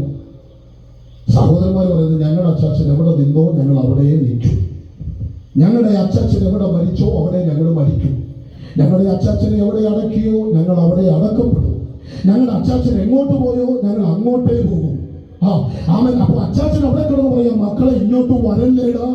മക്കൾ ഇവിടെ കിടന്ന് പറയാൻ ഞങ്ങൾ അങ്ങോട്ടേ പോകൂ. ഇതിനിടയ്ക്ക് ഞങ്ങൾ നിന്ന് പറയുന്നു കാലം തികഞ്ഞു, ദൈവരാജ്യം സമീപിച്ചിരിക്കുകയാ. മാനസാന്തരപ്പെട്ട് സുവിശേഷത്തിൽ വിശ്വസിക്കുക. ഇന്നാണ് സുപ്രസാദകാലം, ഇന്നാണ് രക്ഷാ ദിവസം. എന്റെ പൊന്നു കൂടെ പറപ്പെ കാല് പിടിച്ചു പറയട്ടെ, അയ്യോ കൈവിടപ്പെട്ടു പോകാതെ ഇന്ന് രാത്രി സുവിശേഷത്തോട് പ്രതികരിക്കൂ. രക്ഷ വാതിൽക്കലാണ്. ഈ രക്ഷകൻ ഇന്ന് രാത്രി നിങ്ങളുടെ ഹൃദയത്തിന്റെ വാതായനത്തിൽ മുട്ടുമ്പോൾ പ്രതികരിക്കാൻ മനസ്സുണ്ടെങ്കിൽ ഇത് രക്ഷയുടെ രാത്രിയാണ്.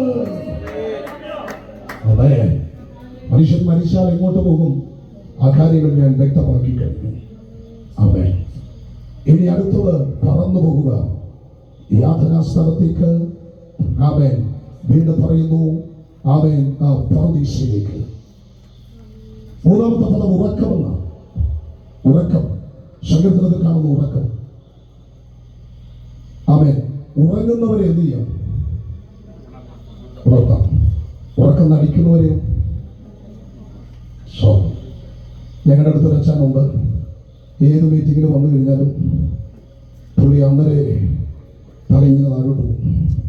ഞാൻ ചോദിച്ചാ എന്താ സംഭവിക്കുന്നത്? എന്നോട് പറഞ്ഞു, നീ ഒന്നും നോക്കണ്ട, പ്രസംഗിച്ചാൽ മതി, ഇത് വിശുദ്ധ ഉറക്കമാണ്.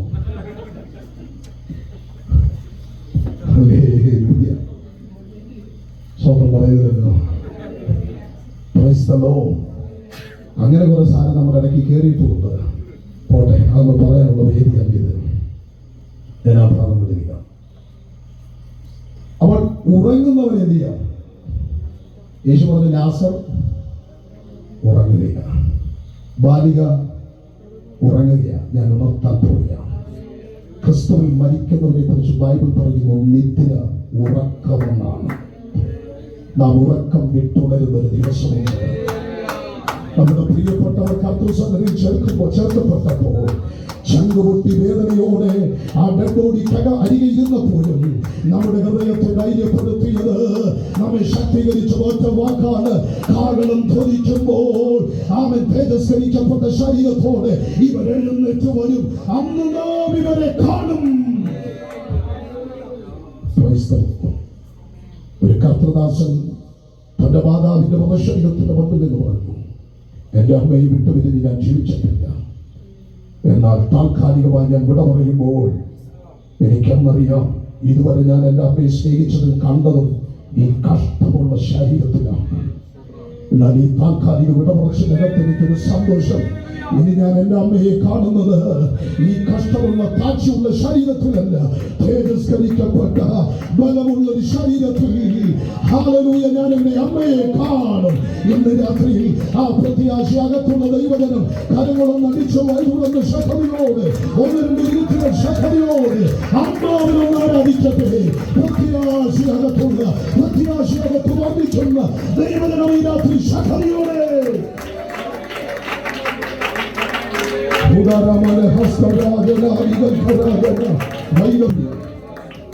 മരണം ഒരു യാഥാർത്ഥ്യമാണ്. ജനിച്ചാൽ ഒരു നാൾ മരിക്കും. പക്ഷെ മരണം കൊണ്ട് അവസാനിക്കുന്നതല്ല ക്രൈസ്തവിക പ്രത്യാശ. മരിച്ചാലും കാഹളം ധ്വനിക്കുമ്പോൾ ഉയർത്തെഴുന്നേൽക്കും. അവൻ ഇങ്ങനെയാണ് നമ്മൾ പറഞ്ഞത്, മുമ്പേ മരിച്ചവർ ഭാഗ്യവാന്മാർ. മരണം എപ്പോൾ സംഭവിക്കുമെന്ന് ആർക്കും പറയാൻ സാധ്യമല്ല. ഈ ജീവിതത്തിൽ ഇപ്പോൾ തീരുമാനിക്കണം, മരണാനന്തരം നിങ്ങളുടെ നിത്യത എവിടെ ചെലവഴിക്കണം. ആ നിത്യത എവിടെ ചെലവഴിക്കണമെന്ന് നിങ്ങൾ തീരുമാനിക്കുമ്പോൾ മതങ്ങൾ നിങ്ങളുടെ മുമ്പിൽ നിസ്സഹായരാണ്. തത്വചിന്തകളും തത്വസംഹിതകളും മസ്തിഷ്കമല്ലന്മാരും യുഗപ്രഭാവന്മാരും താത്വിക ചിന്തകന്മാരും നിങ്ങളുടെ മുമ്പിൽ കൈമലർത്തി കാണിക്കുമ്പോൾ സ്നേഹിത, നിങ്ങളെ നിത്യതയിലെത്തിക്കാൻ, പ്രിയപ്പെട്ടവരെ നിങ്ങളെ ആ നിത്യതയിലെത്തിക്കാൻ നമുക്ക് വേണ്ടി തുറക്കപ്പെട്ട ഒരു വഴി, നമുക്ക് വേണ്ടി തുറന്നു കിടക്കുന്ന ഒരു വാതിൽ, അത് നസറേയനായ യേശുക്രിസ്തു മാത്രമാണ്. ഇന്ന് രാത്രിയിൽ ആവേശത്തോടുകൂടെ ഞാൻ എന്റെ കർത്താവിനെ സ്തോത്രം ചെയ്യുന്നു. ആത്മാവിന്റെ വീണ്ടെടുപ്പ് സാധ്യമാക്കാൻ നസറേയനായ യേശുക്രിസ്തു മതിയായ ദൈവമാണ്. ന്യായവിധി എന്ന വിഷയത്തിലേക്ക് ഞാൻ വരുന്നു. ന്യായവിധി എന്ന വിഷയത്തിലേക്ക് വരുമ്പോൾ 3 കോടതികളെ പരിചയപ്പെടുത്തണം. 3 കോടതികൾ. ആ 3 കോടതികളിലേക്ക് വരുമ്പോൾ അവൻ ഒന്നാമത്തെ കോടതി ന്യായാസനമാണ്. ന്യായാസനം അത് പ്രതിഫലം ലഭിക്കുന്ന വേദിയാണ്. ഞാൻ വിശദീകരിക്കുന്നില്ല, ഒറ്റ വാക്കിൽ പറയാം. ദൈവദാസന്മാരെ, ദൈവജനമേ, കർത്താവിന് വേണ്ടി ചെയ്തതിനും കഷ്ടമനുഭവിച്ചതിനൊക്കെ പ്രതിഫലം ലഭിക്കുന്ന ഒരു വേദി. എത്ര പേര് ആവേശത്തോട് സ്വന്തം പറഞ്ഞു?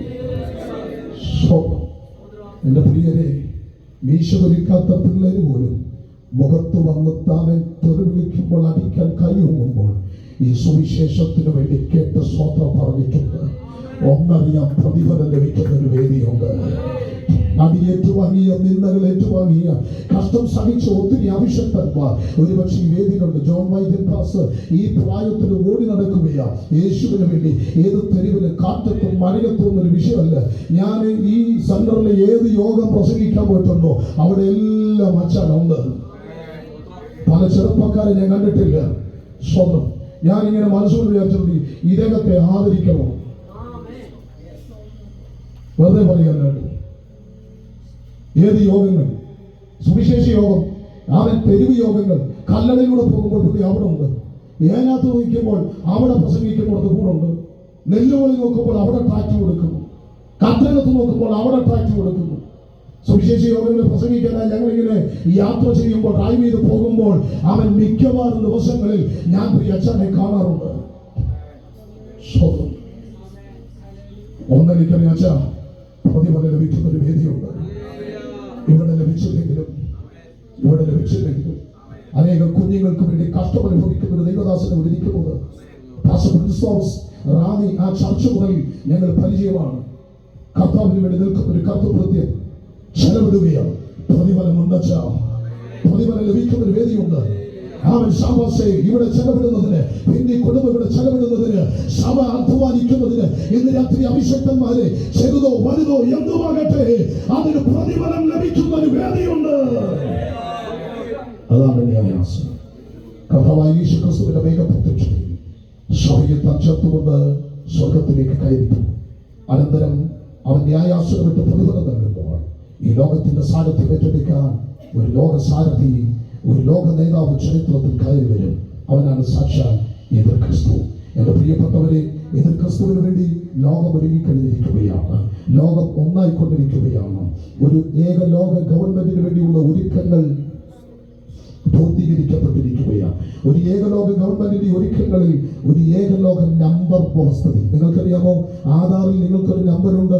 ഈ നമ്പർ ബ്രസൽസിലെ, യൂറോപ്പിലെ ബ്രസൽസിലെ കമ്പ്യൂട്ടറിന്റെ ശൃംഖലയിലേക്ക്, സിസ്റ്റം ശൃംഖലയിലേക്ക് നിങ്ങളുടെ ഈ നമ്പർ കണക്ട് ചെയ്ത് കഴിഞ്ഞാൽ അവിടെ ഇരുന്നു കൊണ്ട് ഈ ഇടയ്ക്കാട് സൗത്തിലുള്ള ഒരാളെ ഏതൊരു അഡ്രസ്സിനും നേരിട്ട് ഇടപെടാൻ തക്ക വിധത്തിൽ ഇന്ന് ലോകം ഒന്നിച്ചു കഴിഞ്ഞിരിക്കുകയാണ്. നിങ്ങൾക്കറിയാമോ, 1947 ജനറൽ എഗ്രിമെന്റ് താരിഫ് ചെയ്യുന്ന ഗാട്ടുകരാർ വന്നു. 1980-കൾക്ക് ശേഷം അത് WTO വേൾഡ് ട്രേഡ് ഓർഗനൈസേഷൻ വന്നു. അങ്ങനെ ലോകം മുഴുവനും ഇന്ന് ഏക ലോക വ്യവസായ വ്യവസ്ഥിതിക്കകത്ത് ഒരുങ്ങിക്കഴിഞ്ഞിരിക്കുകയാണ്. അതേ പ്രസിഡന്റ് ആയിരുന്ന മീഖായേൽ ഗർബിച്ചോ വിളിച്ചു പറഞ്ഞത് ഒരു ഏകലോക ഗവൺമെന്റിനെ കുറിച്ച്. ഇവിടുത്തെ കോവിഡിന്റെ വർദ്ധിച്ച കാലഘട്ടത്തിൽ നമ്മുടെ ആദരണീയനായ പ്രധാനമന്ത്രി വിളിച്ചു പറഞ്ഞത് ഒരു ഏകലോക ഗവൺമെന്റ് ആവശ്യമാണെന്നാണ്. പ്രിയപ്പെട്ടവരെ, ഒരു ഏകലോക വ്യവസായ വ്യവസ്ഥിതി ഉടലെടുത്ത് കഴിഞ്ഞിരിക്കുന്നു. നിങ്ങൾക്കറിയാമോ, ഒരു ഏകലോക നാണയം, ബിറ്റ് കോയിൻ, ലൈറ്റ് കോയിൻ എന്ന ഈ ഡിജിറ്റൽ നാണയം, ആ നാണയത്തിലൂടെ ലോകം ഒന്നിച്ചു. അങ്ങ് കാനഡയിൽ ഇരിക്കുന്ന ഒരു മനുഷ്യനും, ഇങ്ങ് കടമ്പനാട് ഇരിക്കുന്ന ഒരു മനുഷ്യനും അത് വ്യാപാരം നടത്തത്തക്ക വിധത്തിൽ അത് ഒരു ഏകലോക നാണയമാണ് ഈ ബിറ്റ്കോയിനും ലൈറ്റ് കോയിൻ എന്ന് പറയുന്നത്. നിങ്ങൾ തിരിച്ചറിയൂ, ഈ ബിറ്റ്കോയിൻ, ലൈറ്റ് കോയിൻ അടക്കമുള്ള ഡിജിറ്റൽ നാണയങ്ങളിലൂടെ ലോകം ഒന്നിച്ചു കഴിഞ്ഞിരിക്കുകയാണ്. ഇവിടെ ഒന്നിക്കാത്തത് ഒരു ഏകലോക രാഷ്ട്രീയമാണ്. എന്റെ പ്രിയപ്പെട്ടവരെ, ഇവിടെ ആർക്കും ഡച്ചും ജർമ്മനിയും ബ്രിട്ടനും ഫ്രാൻസും ഒക്കെ അവരുടെ കസ്റ്റംസും അതിനെടുത്തു കളഞ്ഞു. ഒറ്റ കറൻസി, ഒറ്റ പാസ്പോർട്ട്, അവർ ഒന്നിച്ചു കഴിഞ്ഞിരിക്കുക. ഈ യു എന്ന് പറയപ്പെടുന്ന യൂറോപ്യൻ യൂണിയൻ, നിങ്ങൾക്കറിയാമോ, മുൻപുണ്ടായിരുന്ന പാശ്ചാത്യ പൗരസ്ത്യ മേഖലകളിലേക്ക് പടർന്നു കയറിയ ഒരു ചുവപ്പ് രാശിയായിരുന്നു സോവിയറ്റ് യൂണിയൻ എന്ന് പറയുന്നത്. എവിടെയാ സോവിയറ്റ് യൂണിയൻ തകർന്നടിഞ്ഞു? സോവിയറ്റ് യൂണിയന്റെ പട്ടണയിൽ നിന്ന് വന്ന രാഷ്ട്രങ്ങളാണ് Turkmenistan, Tajikistan, Kazakhstan, Uzbekistan, Lithuania, Latvia, Moldova, Estonia, Armenia, Azerbaijan, Ukraine, Belarus, Russia, ഇങ്ങനെ രാഷ്ട്രങ്ങൾ സ്വതന്ത്രമായി കഴിഞ്ഞിരിക്കുന്നു. എന്റെ പ്രിയരെ, എന്തുകൊണ്ടാണ് സോവിയറ്റ് യൂണിയൻ തകർന്നടിഞ്ഞത്? അന്ത്യ കാലഘട്ടത്തിൽ യൂറോപ്യൻ യൂണിയനോട് പുറത്തു വരുന്ന ഒരു ദശരാഷ്ട്ര സംഘടനയും ആ ദശരാഷ്ട്ര സംഘടനയ്ക്ക് സാരഥ്യം വഹിച്ചുകൊണ്ട് ഒരു ഏകലോക നേതാവും ചരിത്രത്തിൽ രംഗപ്രവേശനം ചെയ്യണം. അവന് വേണ്ടിയുള്ള സകല ഒരുക്കങ്ങളും സന്നാഹങ്ങളും ഇവിടെ പൂർത്തീകരിക്കപ്പെട്ടിരിക്കുമ്പോൾ അവൻ ചരിത്രത്തിലോട്ട് കയറാത്തതിന്റെ കാരണം ഒറ്റ തടസ്സമേ ഉള്ളൂ. ആ തടസ്സം സഭ ഇവിടെയുള്ളതാണ്. എന്നാൽ കാഹളം മുഴങ്ങും, സഭയുടെ നടുക്കപ്പെടാനായി. അതുകൊണ്ടാണ് ഓടി നടന്ന് യോഗ പ്രസംഗം. പണ്ടൊക്കെ കൺവെൻഷൻ പ്രസംഗ സീസണിലേ ഉള്ളായിരുന്നു. ഞാൻ ഈ ദിവസങ്ങൾ മൊത്തവും കൺവെൻഷൻ പ്രസംഗമാണ്. അവൻ എന്തിനാണെന്നറിയാമോ? തിടുക്കത്തിൽ യോഗങ്ങളാ. ഇനി സമയം ഒട്ടുമില്ല, കാലം ഒട്ടുമില്ല. പ്രിയരെ, ചവിട്ടി നിൽക്കുന്ന ഭൂമി ഇളകിക്കൊണ്ടിരിക്കുകയാ. വയനാടിന്റെ ദുരന്തമുഖത്ത് ഒരു ബാഷ്പാഞ്ജലി അർപ്പിച്ചുകൊണ്ട് എന്റെ പ്രിയപ്പെട്ടവർ, വയനാട് പോലെയുള്ള ദുരന്തങ്ങൾ നമ്മുടെ നാടിന് മാത്രമല്ല ലോകരാജ്യങ്ങൾ മുഴുവൻ പരിശോധിക്കണം. ചവിട്ടി നിൽക്കുന്ന ഭൂമി, ഈ പ്രപഞ്ചം ഇളകിക്കൊണ്ടിരിക്കുകയാ. ഇവിടെ സകലതും മാറി മറിഞ്ഞുകൊണ്ടിരിക്കുമ്പോൾ ഒന്നുറപ്പാണ്, ഇളകാത്തൊരു രാജ്യത്തിലേക്ക്, നമ്മുടെ പ്രിയന്റെ സന്നിധിയിലേക്ക്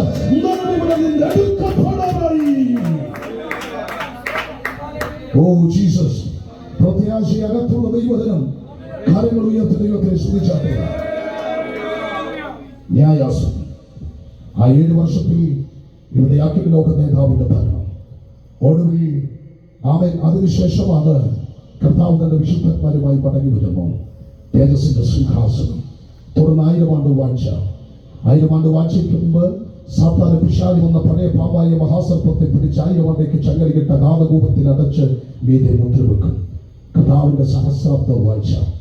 ആ സഹസ്രാബ്ദ വാഴ്ചയ്ക്കൊടുവിൽ അല്പസമയത്തേക്ക് സാത്താനെ സ്വതന്ത്രമാക്കുന്നവൻ മാഗോഗ് ദേശത്തു നിന്ന് വലിയ സൈന്യമായി കടന്നു വരും. അനന്തരം ലോക ചരിത്രം കണ്ടതിൽ വെച്ച് ഏറ്റവും വലിയൊരു യുദ്ധം അവിടെ അവസാനിച്ച് അനന്തരം തിരുവെഴുത്ത് പരിചയപ്പെടുത്തുന്നു അന്ത്യന്യായ വിധിയിലേക്ക് കടക്കുകയാണ്. ക്രൈസ്തവം അതാണ് വെള്ള സിംഹാസനത്തിൽ ഇരുന്നുള്ള ന്യായവിധി. ന്യായവിധിയിലേക്ക് വരുമ്പോൾ 3 ന്യായവിധികളൊന്ന് ദൃഷ്ടാന്തമായിരിക്കുന്ന ന്യായവിധി, 2 വർത്തമാന കാലഘട്ടത്തിന്റെ ന്യായവിധി, 3 അന്ത്യന്യായവിധി. 3 ദിവസം തുടർച്ചയായി പ്രസംഗിച്ചെങ്കിലേ ഇതിന്റെ ഒരു അറ്റം എവിടെയെങ്കിലും കൊണ്ട് എത്തിക്കാൻ പറ്റത്തുള്ളൂ. പാസ്റ്റർക്ക് ഇത്ര സമയം തന്നതുകൊണ്ട് ഞാൻ ഇത് ഇച്ചിരിയെങ്കിലും ധൈര്യത്തോടെ എടുത്തത്. ദൃഷ്ടാന്തമായിരിക്കുന്ന ന്യായവിധി പുരാതന ലോകത്തിന്റെ ന്യായവിധിയാണ്. അത് ലോകത്തിന്റെ നോഹയുടെ കാലഘട്ടത്തിൽ വെളിപ്പെട്ട ന്യായവിധി. അത് വർത്തമാന കാലത്തിന് ഒരു മുന്നറിയിപ്പാണ്. മുന്നറിയിപ്പുകൾ അവഗണിക്കരുത്. അവഗണിച്ചാൽ വലിയ വില കൊടുക്കേണ്ടി വരും. ലോകത്തിന്റെ കാലഘട്ടം അതുപോലെ ആസാന്മാർഗികത പെരുകിയൊരു കാലഘട്ടം, പാപം പെരുകിയൊരു കാലഘട്ടം. ദൈവം ന്യായം വിധിച്ചു. വർത്തമാനകാലത്തിന്റെ ന്യായവിധി ധാരാളം പറയാനുണ്ട്. ഇന്നത്തെ സാഹചര്യങ്ങൾ കണക്കിലെടുത്തുകൊണ്ട് ഞാൻ അവിടേക്ക് കടക്കുന്നില്ല. വർത്തമാനകാലത്തിന്റെ ന്യായവിധി അന്ത്യന്യായവിധിയിലേക്ക് വരുന്നു. അന്ത്യന്യായവിധി വെളിപ്പാട് പുസ്തകത്തിലേക്ക് നമുക്ക് കടന്നു വരാം. വെളിപ്പാട് പുസ്തകത്തിൽ വെള്ള സിംഹാസനത്തിൽ ഇരുന്നുകൊണ്ടുള്ള അവൻ അന്ത്യ ന്യായവിധിയിലേക്ക് നിങ്ങളുടെ ശ്രദ്ധയെ തിരിക്കുന്നു. വേഗത്തിൽ അവൻ ആ ഭാഗങ്ങൾ വായിച്ച് അവസാനിപ്പിക്കാം. വെളിപ്പാട് പുസ്തകം 20-ാം അധ്യായം അതിന്റെ 11 മുതൽ 15 വരെയുള്ള വാക്യങ്ങൾ. ഞാൻ വലിയൊരു വെള്ള സിംഹാസനവും അതിൽ ഒരുത്തൻ ഇരിക്കുന്നതും കണ്ടു. അവന്റെ സന്നിധിയിൽ നിന്നും ഭൂമിയും ആകാശവും ഓടിപ്പോയി, അവയെ പിന്നെ കണ്ടില്ല. മരിച്ചവർ ആബാലവൃദ്ധം സിംഹാസനത്തിന് മുമ്പിൽ നിൽക്കുന്നതും കണ്ടു. പുസ്തകങ്ങൾ തുറന്നു. ജീവന്റെ പുസ്തകം എന്ന മറ്റൊരു പുസ്തകവും തുറന്നു. പുസ്തകങ്ങളിൽ എഴുതിയിരിക്കുന്നതിന് ഒത്തവണ്ണം മരിച്ചവർക്ക് അവരുടെ പ്രവൃത്തികൾ കടുത്ത ന്യായവിധി ഉണ്ടായി. എന്താ ന്യായവിധി? വായിക്കാം. യോഹന്നാന്റെ സുവിശേഷം 3-ാം അധ്യായം 19-ാമത് വാക്യം. യോഹന്നാന്റെ സുവിശേഷം 3:19.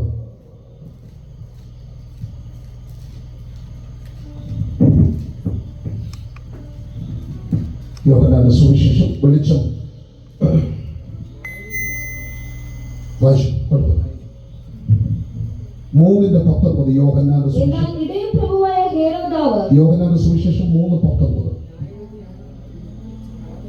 വെളിച്ചം ഈ ഭൂമിയിൽ വന്നിട്ടും മനുഷ്യന്റെ പ്രവൃത്തികൾ ദോഷമുള്ളത് തന്നെ. അവർ വെളിച്ചത്തെക്കാൾ ഇരുളിനെ സ്നേഹിച്ചത് തന്നെ. മതി. ഓക്കെ, ന്യായവിധി എന്താണെന്ന് യോഹന്നാന്റെ സുവിശേഷത്തിലൂടെ വ്യക്തമാണ്. ആരാണ് ന്യായാധിപൻ? വെള്ളസിംഹാസനത്തിലിരിക്കുന്ന ഈ ന്യായാധിപൻ ആരാണ്? പ്രവൃത്തി പുസ്തകം 17:31 വായിക്കുന്നു, ദൈവം താൻ നിയമിച്ച ഒരു പുരുഷൻ മുഖാന്തരം ദൈവം ഈ ലോകത്തെ ന്യായവിധിക്കും. ഏതാണ് ആ പുരുഷൻ? യോഹന്നാന്റെ സുവിശേഷം യോഹന്നാന്റെ സുവിശേഷം 5-ാം അധ്യായം 22-ാമത് വാക്യം.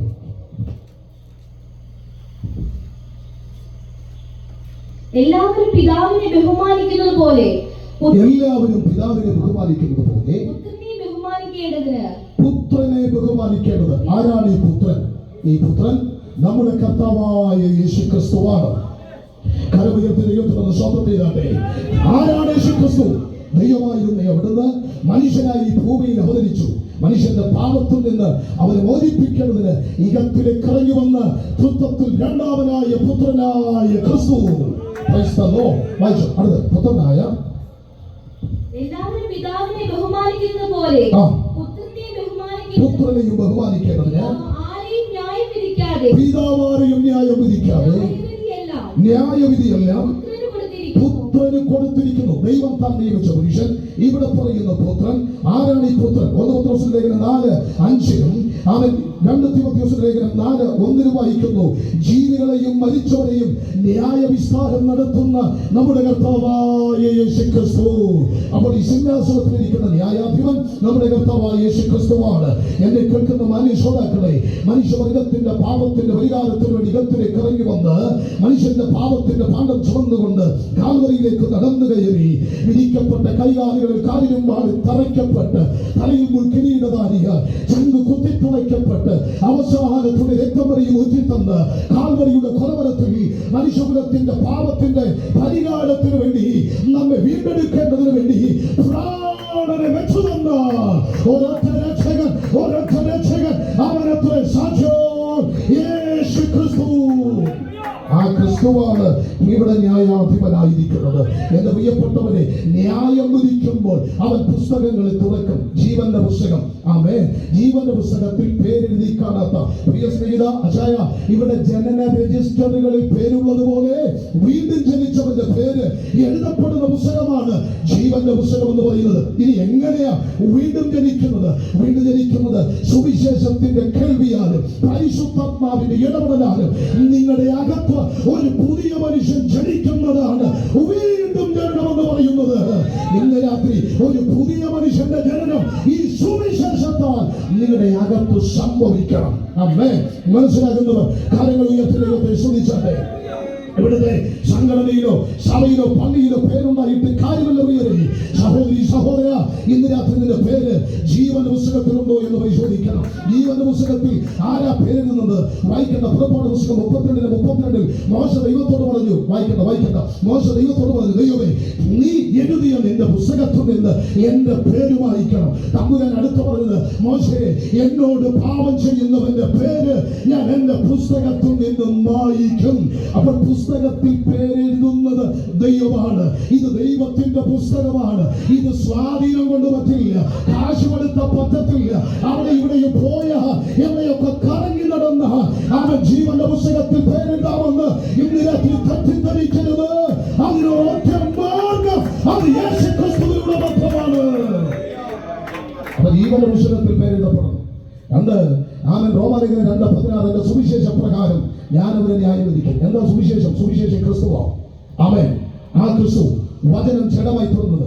എന്താ വചനം പറയുന്നു? രക്ഷിക്കപ്പെടണം. എന്താ രക്ഷ? ശിക്ഷയിൽ നിന്നുള്ള വിടുതൽ. ആ വിടുതൽ പ്രാപിക്കാൻ യേശു ക്രിസ്തുവിൽ വിശ്വസിക്കണം. വിശ്വസിച്ചവർ എന്ത് ചെയ്യണം? സ്നാനപ്പെടണം. സ്നാനപ്പെടുന്നത് സഭയോട് ചേർക്കാനല്ല, സഭയുടെ ഭാഗമാക്കാനല്ല, സഭ രജിസ്റ്ററിൽ പേര് ചേർക്കാനല്ല. എന്തിനാ സ്നാനപ്പെടുന്നത്? ക്രിസ്തുവിനോട് ചേരാനാണ്, ക്രിസ്തുവിനെ ധരിക്കാനാണ്. അവൻ സ്നാനം അത് മുഴുവൻ സ്നാനമാണ്. അത് വിശ്വസിക്കുന്നവരെയാണ്. വിശ്വസിക്കുന്ന 14, 15, 16 വയസ്സ് കഴിയുമ്പോഴാണ് ഒരു മനുഷ്യന്റെ പരിജ്ഞാനം, കാര്യങ്ങളെ കുറിച്ചുള്ള വകതിരിവുകൾ ഉണ്ടാകുന്നത്. അങ്ങനെ വിശ്വസിക്കുന്നവനെയാണ് സ്നാനപ്പെടുത്തേണ്ടത്. ആ സ്നാനം മുഴുവൻ സ്നാനമാണ്. തെളിവുണ്ടോ? തെളിവുണ്ട്. യേശു വെള്ളത്തിലേക്ക് ഇറങ്ങി. അവൻ വീണ്ടും അവൻ പ്രവൃത്തിയുടെ പുസ്തകത്തിലേക്ക് വരുമ്പോൾ അവിടെ വായിക്കുന്നുണ്ട്, ശമന ഫിലിപ്പോസ് വെള്ളത്തിലേക്ക് ഇറങ്ങി. എന്തിനാ വെള്ളത്തിലേക്ക് ഇറങ്ങിയത്? മുഴുവൻ സ്നാനമാണ്. അവിടെ യേശു വെള്ളത്തിൽ നിന്ന് കയറി. മുഴുവൻ സ്നാനമാണ്. കർത്താവ് ഒരു മാതൃകയാണ്. ഈ രാത്രി ഉപാധികളൊന്നുമില്ല. വിശുദ്ധ ബൈബിൾ വളരെ വ്യക്തമായി വിളിച്ചു പറയുന്നു, സ്നാനപ്പെടണം. ആമേൻ. രാത്രി തീരുമാനമെടുക്ക്, സ്നാനപ്പെടണം. സ്നാനപ്പെട്ടിട്ട് പിന്നെയും അവിടെയും ഇവിടെയും കറങ്ങി നിൽക്കരുത്. സ്നാനപ്പെട്ടവൻ വേർപെട്ട് വിശുദ്ധിയോടെ ദൈവത്തെ ആരാധിക്കണം. സ്നാനപ്പെട്ട നിനക്ക് പഴയ തട്ടകത്തിൽ എന്താ കാര്യം? തീരുമാനമെടുത്ത് ക്രിസ്തുവിനെ അറിഞ്ഞവൻ പിന്നെയും പഴയ സ്ഥലത്ത് നിനക്ക് എന്ത് കാര്യം? സ്നാനപ്പെട്ട് അവൻ വിശുദ്ധ ജീവിതം നയിച്ച്, അഭിഷേകം പ്രാപിച്ച് വിശുദ്ധ ജീവിതം നയിച്ച് കർത്താവിന്റെ മേശയിൽ ഭാഗമാക്കായി വിശുദ്ധിയോട് കൂടെ ജീവിക്കണം. ഇന്ന് രാത്രി ദൈവജനത്തോട് അവൻ ഒരു മുന്നറിയിപ്പ് ഞാൻ നൽകാം. കർത്താവിന്റെ മേശയോട് അടുക്കുമ്പോഴേ തന്നെ താൻ ശോധന ചെയ്യണം. ഇത് ബ്രെഡും വീഞ്ഞും, അവൻ ബ്രെഡും വെള്ളവും കുടിക്കുന്ന ലാഘവത്തോടെ മേശയിലേക്ക് നിന്റെ കായും നീണ്ടുപോകരുത്. കാരണം തൊണ്ടയ്ക്ക് താഴെ പറയുന്നത് വെറും വീഞ്ഞും ബ്രെഡുമല്ല. ശോധന ചെയ്യാഞ്ഞാൽ അത് ന്യായവിധിയാണ്. കർത്താവിന്റെ മേശ നിനക്ക് കളിക്കാനുള്ളതല്ല, ഇത് തീയാം. വിശുദ്ധിയോടുകൂടെ വേണം നിനക്ക് അടുക്കാൻ. ഹല്ലേലൂയ. സ്നാനപ്പെട്ട് വിശുദ്ധ ജീവിതം നയിക്കണം. ഇല്ലെങ്കിൽ ഈ വചനത്തിൽ അവൻ വിരലുകൾ ഊന്നി തമ്പുരാൻ ന്യായം വിധിക്കുമ്പോൾ ഇനി ഇത് കേട്ടില്ല, ഇത് ഞാൻ അറിഞ്ഞില്ല എന്ന് പറയാൻ പറ്റില്ല. കാരണം സാക്ഷികളെ വിളിക്കും. ഇവിടുത്തെ കോടതികൾ സാക്ഷികളെ വിളിക്കുന്നത് പോലെ ദൈവം സാക്ഷിയെ വിളിക്കും. അവൻ സങ്കീർത്തനത്തിൽ 50 പറയുന്നു, അവൻ മുകളിൽ നിന്ന് ദൈവം ആകാശത്തെ ഭൂമിയെ വിളിക്കുന്നു ദൈവസന്നിധിയിൽ സാക്ഷി പറയാൻ. പ്രിയ സഹോദര സഹോദരി, കുഞ്ഞുങ്ങളെ, ഈ ആകാശവും ഭൂമിയും നിനക്കെതിരെ തമ്പുരാന്റെ സന്നിധിയിൽ സാക്ഷി പറയും.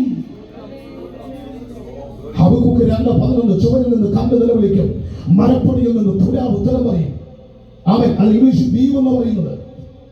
ഇതൊക്കെ തമ്പുരാന്റെ സന്നിധിയിൽ ഈ കല്ലും ഒക്കെ അവന്റെ മുൻപിൽ വായി തുറന്ന് നിനക്കെതിരായി സാക്ഷി പറയും. ഇത് പറയുന്നത് പൊട്ടത്തരമല്ല, ദൈവത്തിന്റെ വചനം വിളിച്ചു പറയുന്നത് സത്യമാണ്. എങ്ങനെ ഒഴിഞ്ഞു മാറാൻ പറ്റും? പാപം ചെയ്ത ദാവീദിന്റെ രഹസ്യങ്ങളെ നിമിഷങ്ങളിൽ തമ്പുരാൻ പുറത്തു കൊണ്ടുവന്നെങ്കിൽ, രഹസ്യ പാപം ചെയ്ത രഹസ്യമായി കട്ടെടുത്തത് കുഴിച്ചിട്ടിട്ട് അതിന്റെ മുകളിൽ നിന്നോട്ട് യേശു എന്റെ സമ്പത്തെന്ന് പാടിയ രക്ഷയില്ല, ആകാരെ പുറത്തു കൊണ്ടുവന്ന് ന്യായം വിധിച്ചൊരു ദൈവമുണ്ട്. അനന്യാസും സഭയിലും വലിയ പുള്ളികളാ, പക്ഷെ രഹസ്യത്തിൽ ചെയ്തതിനെ പരസ്യമായി തമ്പുരാൻ പുറത്തു കൊണ്ടുവന്നു. രാത്രി എത്ര പേർക്ക് മനസ്സിലാകുന്നുണ്ട്? രഹസ്യ പാപങ്ങളെ അറിയുന്ന ദൈവം ആരെയും ന്യായവിധിക്കുന്നത്. വായിക്കേണ്ട വെളിപ്പാട് 21 ഭീരുക്കള വിശ്വാസികൾ, അറയ്ക്കപ്പെട്ടവർ, കൊലപാതകന്മാർ, ദൂതനപ്പുകാർ, ശുദ്രക്കാർ, ബിംബാരാധികൾ, പോസ്റ്റ് പറയുന്നവർ, 1 Corinthians 6, 9, 10 അന്യായം ചെയ്യുന്നവർ, ദുർനടപ്പുകാർ, വിഗ്രഹാരാധികൾ, വ്യഭിചാരികൾ, സ്വയഭോഗികൾ, പുരുഷകാമികൾ, കള്ളന്മാർ, അത്യാഗ്രഹികൾ, മദ്യപന്മാർ, വാവിഷ്ഠാനക്കാർ, പിടിച്ചുപറിക്കാർ. ആർക്കും തടുക്കാൻ കഴിയും? ഹല്ലേലൂയ. ഇന്ന് രാത്രി സ്നേഹിത, നരകം കടാത്ത തീയും ചാകാത്ത പുഴുവുള്ള സ്ഥലം. ഒരു ഹല്ലേലൂയ പറഞ്ഞേ. കൃത്യവനോട് പറഞ്ഞ സമയത്ത് ഞാൻ വൈകിപ്പിക്കും, നമ്മൾ ഒരുമിച്ച് പാടും. അവൻ കടാത്ത തീയും ചാകാത്ത പുഴുവും. ഞാൻ ഒരിക്കൽ ക്ലാസ് എടുത്തുകൊണ്ടിരുന്നപ്പോൾ മുന്നിലിരുന്ന ഒരു കൊച്ചു പയ്യൻ അവനോട് പറഞ്ഞു, ക്ലാസ്സുകളെ അടൂരിന്ന് വീട്ടിത്തരം പറയാൻ വന്നതാണോ? ഞാൻ ചോദിച്ചു, എന്നാടാ? അവനോട് പറയാ, രാവിലെ മമ്മി ചെടിയിലിരുന്ന പുഴുവിനെ കരിച്ചു കളഞ്ഞത് ന്യൂസ് പേപ്പർ കത്തിച്ചു പിടിച്ച. അപ്പോഴാ കെടാത്ത തീയും ചാകാത്ത. ഒന്ന് അത് പറഞ്ഞപ്പോഴും ഒരു സന്തോഷമില്ലല്ലോ. അപ്പോഴാ കുറയുന്ന അടുത്തിരുന്ന ആളുകളുടെ മുഖത്തിന് വെളിച്ചോണ്ട് ശരിയാണല്ലോ. കെടാത്ത തീയിൽ എവിടെ ചാകാത്ത? സ്വതം ബൈബിളെ തെറ്റുപറ്റിയോ? ഇല്ലല്ലേ? അവൻ പൊട്ടിയൊഴുകുന്ന അഗ്നിപർവ്വതത്തിന്റെ ലാഭം 3000 ഡിഗ്രി സെൽഷ്യസാണ്. അവൻ അതിലേക്ക് സ്വിറ്റ്സർലൻഡിലെ ഒരു പ്രത്യേക ശാസ്ത്ര വിഭാഗം, പെട്ടെന്ന് പേരുടെ മനസ്സിലേക്ക് ഓർമ്മ വരുന്നില്ല, അവൻ നിരീക്ഷിച്ചപ്പോൾ കണ്ടെത്തിയത് 2 തരം പുഴുക്കൾ. ലാവയ്ക്കകത്ത് 2 തരം പുഴുക്കൾ, തീ തിന്ന് ജീവിക്കുന്ന 2 തരം പുഴുക്കൾ. നിങ്ങൾ നെറ്റിൽ അടിച്ചു കൊടുത്തു. അതിനവർ പേരിട്ടു നെമാറ്റോസൂപ്ലാസ്റ്റഡ്. ഹലോ, ബൈബിളിൽ തെറ്റുപറ്റിയിട്ടില്ല. കെടാത്ത തീയിൽ ചാകാത്ത പുഴുവുണ്ട്. അതെ, നമ്മുടെ സമുദ്രത്തിന്റെ ആഴമുള്ള ഭാഗങ്ങളിൽ ഭൗമോപരിതലത്തിന്റെ കട്ടി കുറവാണ്. അവിടെ വിള്ളലുണ്ടായി അതിനകത്തൂടെ ഗന്ധകം പുറത്തേക്ക് വന്നു. ശാസ്ത്രത്തിന്റെ കണ്ണുകൾ നിരീക്ഷണം നടത്തിയപ്പോൾ കണ്ടെത്തി റിപ്റ്റിയ എന്ന കുഴൽപ്പുഴുക്കൾ നീളം വളർന്നു. 2.5 മീറ്റർ നീളം, 8 അടിയിലധികം നീളം. നമുക്കെത്ര 5 5.5 ഏറിയാൽ 6. ചുറ്റി വലിയ കൊരവല്ലിക്ക് പിടിക്കത്തക്ക നീളമെന്ന സാധനം വച്ച അവൻ ഗന്ധക തീപ്പൊയ്യെ കിടക്കുന്നത്. ഞങ്ങളുടെ നാട്ടിൽ അനുഗ്രഹിക്കപ്പെട്ട ഒരു ടീമുണ്ട്. ആ ടീമിന്റെ സുവിശേഷ യോഗം എല്ലാ വർഷവും നടക്കും. ഒരു ആവേശമുള്ള ഉപദേശമുണ്ട്. ഈ വരുന്നവർക്കൊക്കെ ആഹാരം കൊടുക്കാൻ വേണ്ടി കൊണ്ടുവന്നിറക്കിയപ്പോൾ ചോറ് കൊണ്ടുവന്നു. ആ പുള്ളി നോക്കി പാൽ കൊണ്ടെടുക്കുന്നില്ല, ഒരു സ്റ്റീൽ കടത്തില്ല. ഉപദേശം ഓടി അങ്ങോട്ട് ചെന്നു, സ്റ്റീൽ കടം എടുത്ത് തലയിൽ വെച്ചു. ഒരു 50 മീറ്റർ നടന്നപ്പോൾ പുള്ളി കുഴഞ്ഞ് താഴെ കൊണ്ടുപോയി. പോക്കിയെടുത്ത് ഞാൻ വണ്ടി കിട്ടി ചോടി പെട്ടെന്ന് അവൻ അടൂർ ഹോസ്പിറ്റലിൽ എത്തിച്ചപ്പോൾ ഡോക്ടർ കണ്ടിട്ട് നോക്കിയപ്പോൾ ഈ ഭാഗം അത്രയും പൊള്ളിപ്പോയി. പുള്ളി ഒതുക്കിയ ഇയാളെന്നെ വട്ടായിരുന്നു. ഞങ്ങൾ ചോദിച്ചു, എന്നാ സാറേ ഈ ചൂട്, ഈ കറുത്തിലെ ചോറിന്റെ ചൂട് ഈ തലച്ചോറിലോട്ട് ഇറങ്ങിയിരുന്നെങ്കിൽ ഈ പുള്ളിക്ക് മെന്റൽ ഡിപ്രഷൻ ആയിരുന്നു. ഹലോ, സ്റ്റീൽ കലത്തി കിടക്കുന്ന ചോറിന്റെ ചൂട് തലയ്ക്കകത്തിരിക്കുന്ന ചോറിനകത്ത് തട്ടിയാൽ മെന്റൽ ഡിപ്രഷൻ ആകുമെങ്കിൽ ലക്ഷക്കണക്കിന് ഭാരം കീറ്റുള്ള അഗ്നി തടാകമായ ഗന്ധക തീപ്പൊയ്കയ്ക്കകത്ത് വീണ എന്നാ അവസ്ഥ. അയ്യോ, എനിക്ക് വിവരിക്കാൻ പറ്റുന്നില്ല. കണ്ണിലും മൂക്കിലുമൊക്കെ നീളമുള്ള പുഴുക്കൾ അരിച്ചിറങ്ങുമ്പോൾ മാനസിക വിഭ്രാന്തിയെ കുറിച്ച് പറയാൻ പറ്റുന്നില്ല. നരകം ഭയാനകരമാണ്, ഭീകരമാണ്. ഒരിക്കൽ ന്യായവിധിയും പിന്നെ മരണവും സകല മനുഷ്യർക്കും ദൈവം നിയമിച്ചിരിക്കുന്നു. മുഖപക്ഷമില്ലാത്തവൻ. പക്ഷെ ഇന്ന് രാത്രി നീ വിശ്വസിച്ചാൽ നിന്നെ രക്ഷിപ്പാൻ അവൻ ഇതിനകത്ത് വന്നിട്ടുണ്ട്. അവന്റെ ചങ്കിലെ ചോര കൊണ്ട് നിന്നെ കഴുകി ശുദ്ധീകരിക്കാൻ, നിന്നെ വീണ്ടെടുക്കാൻ ഇന്ന് രാത്രി അവൻ ഇതിനകത്ത് വന്നിട്ടുണ്ട്. ആരുമായിക്കൊള്ളട്ടെ, നീ ഏതുമായിക്കൊള്ളട്ടെ, ഹൃദയമൊന്ന് സമർപ്പിക്കാൻ മനസ്സുണ്ടോ? ഇത് നിന്റെ രക്ഷയുടെ രാത്രിയാണ്. ഒരുപക്ഷേ അവൻ പുറമെ നിനക്ക് പറയാൻ കഴിയാത്ത രഹസ്യ പാപങ്ങൾ ജീവിതത്തിലുണ്ടെങ്കിൽ ഈ രാത്രി ദൈവത്തോട് ഏറ്റുപറ. എല്ലാ കണ്ണുകളും അടയ്ക്കാം. ഒരുമിച്ച് ദൈവകരങ്ങളിലേക്ക്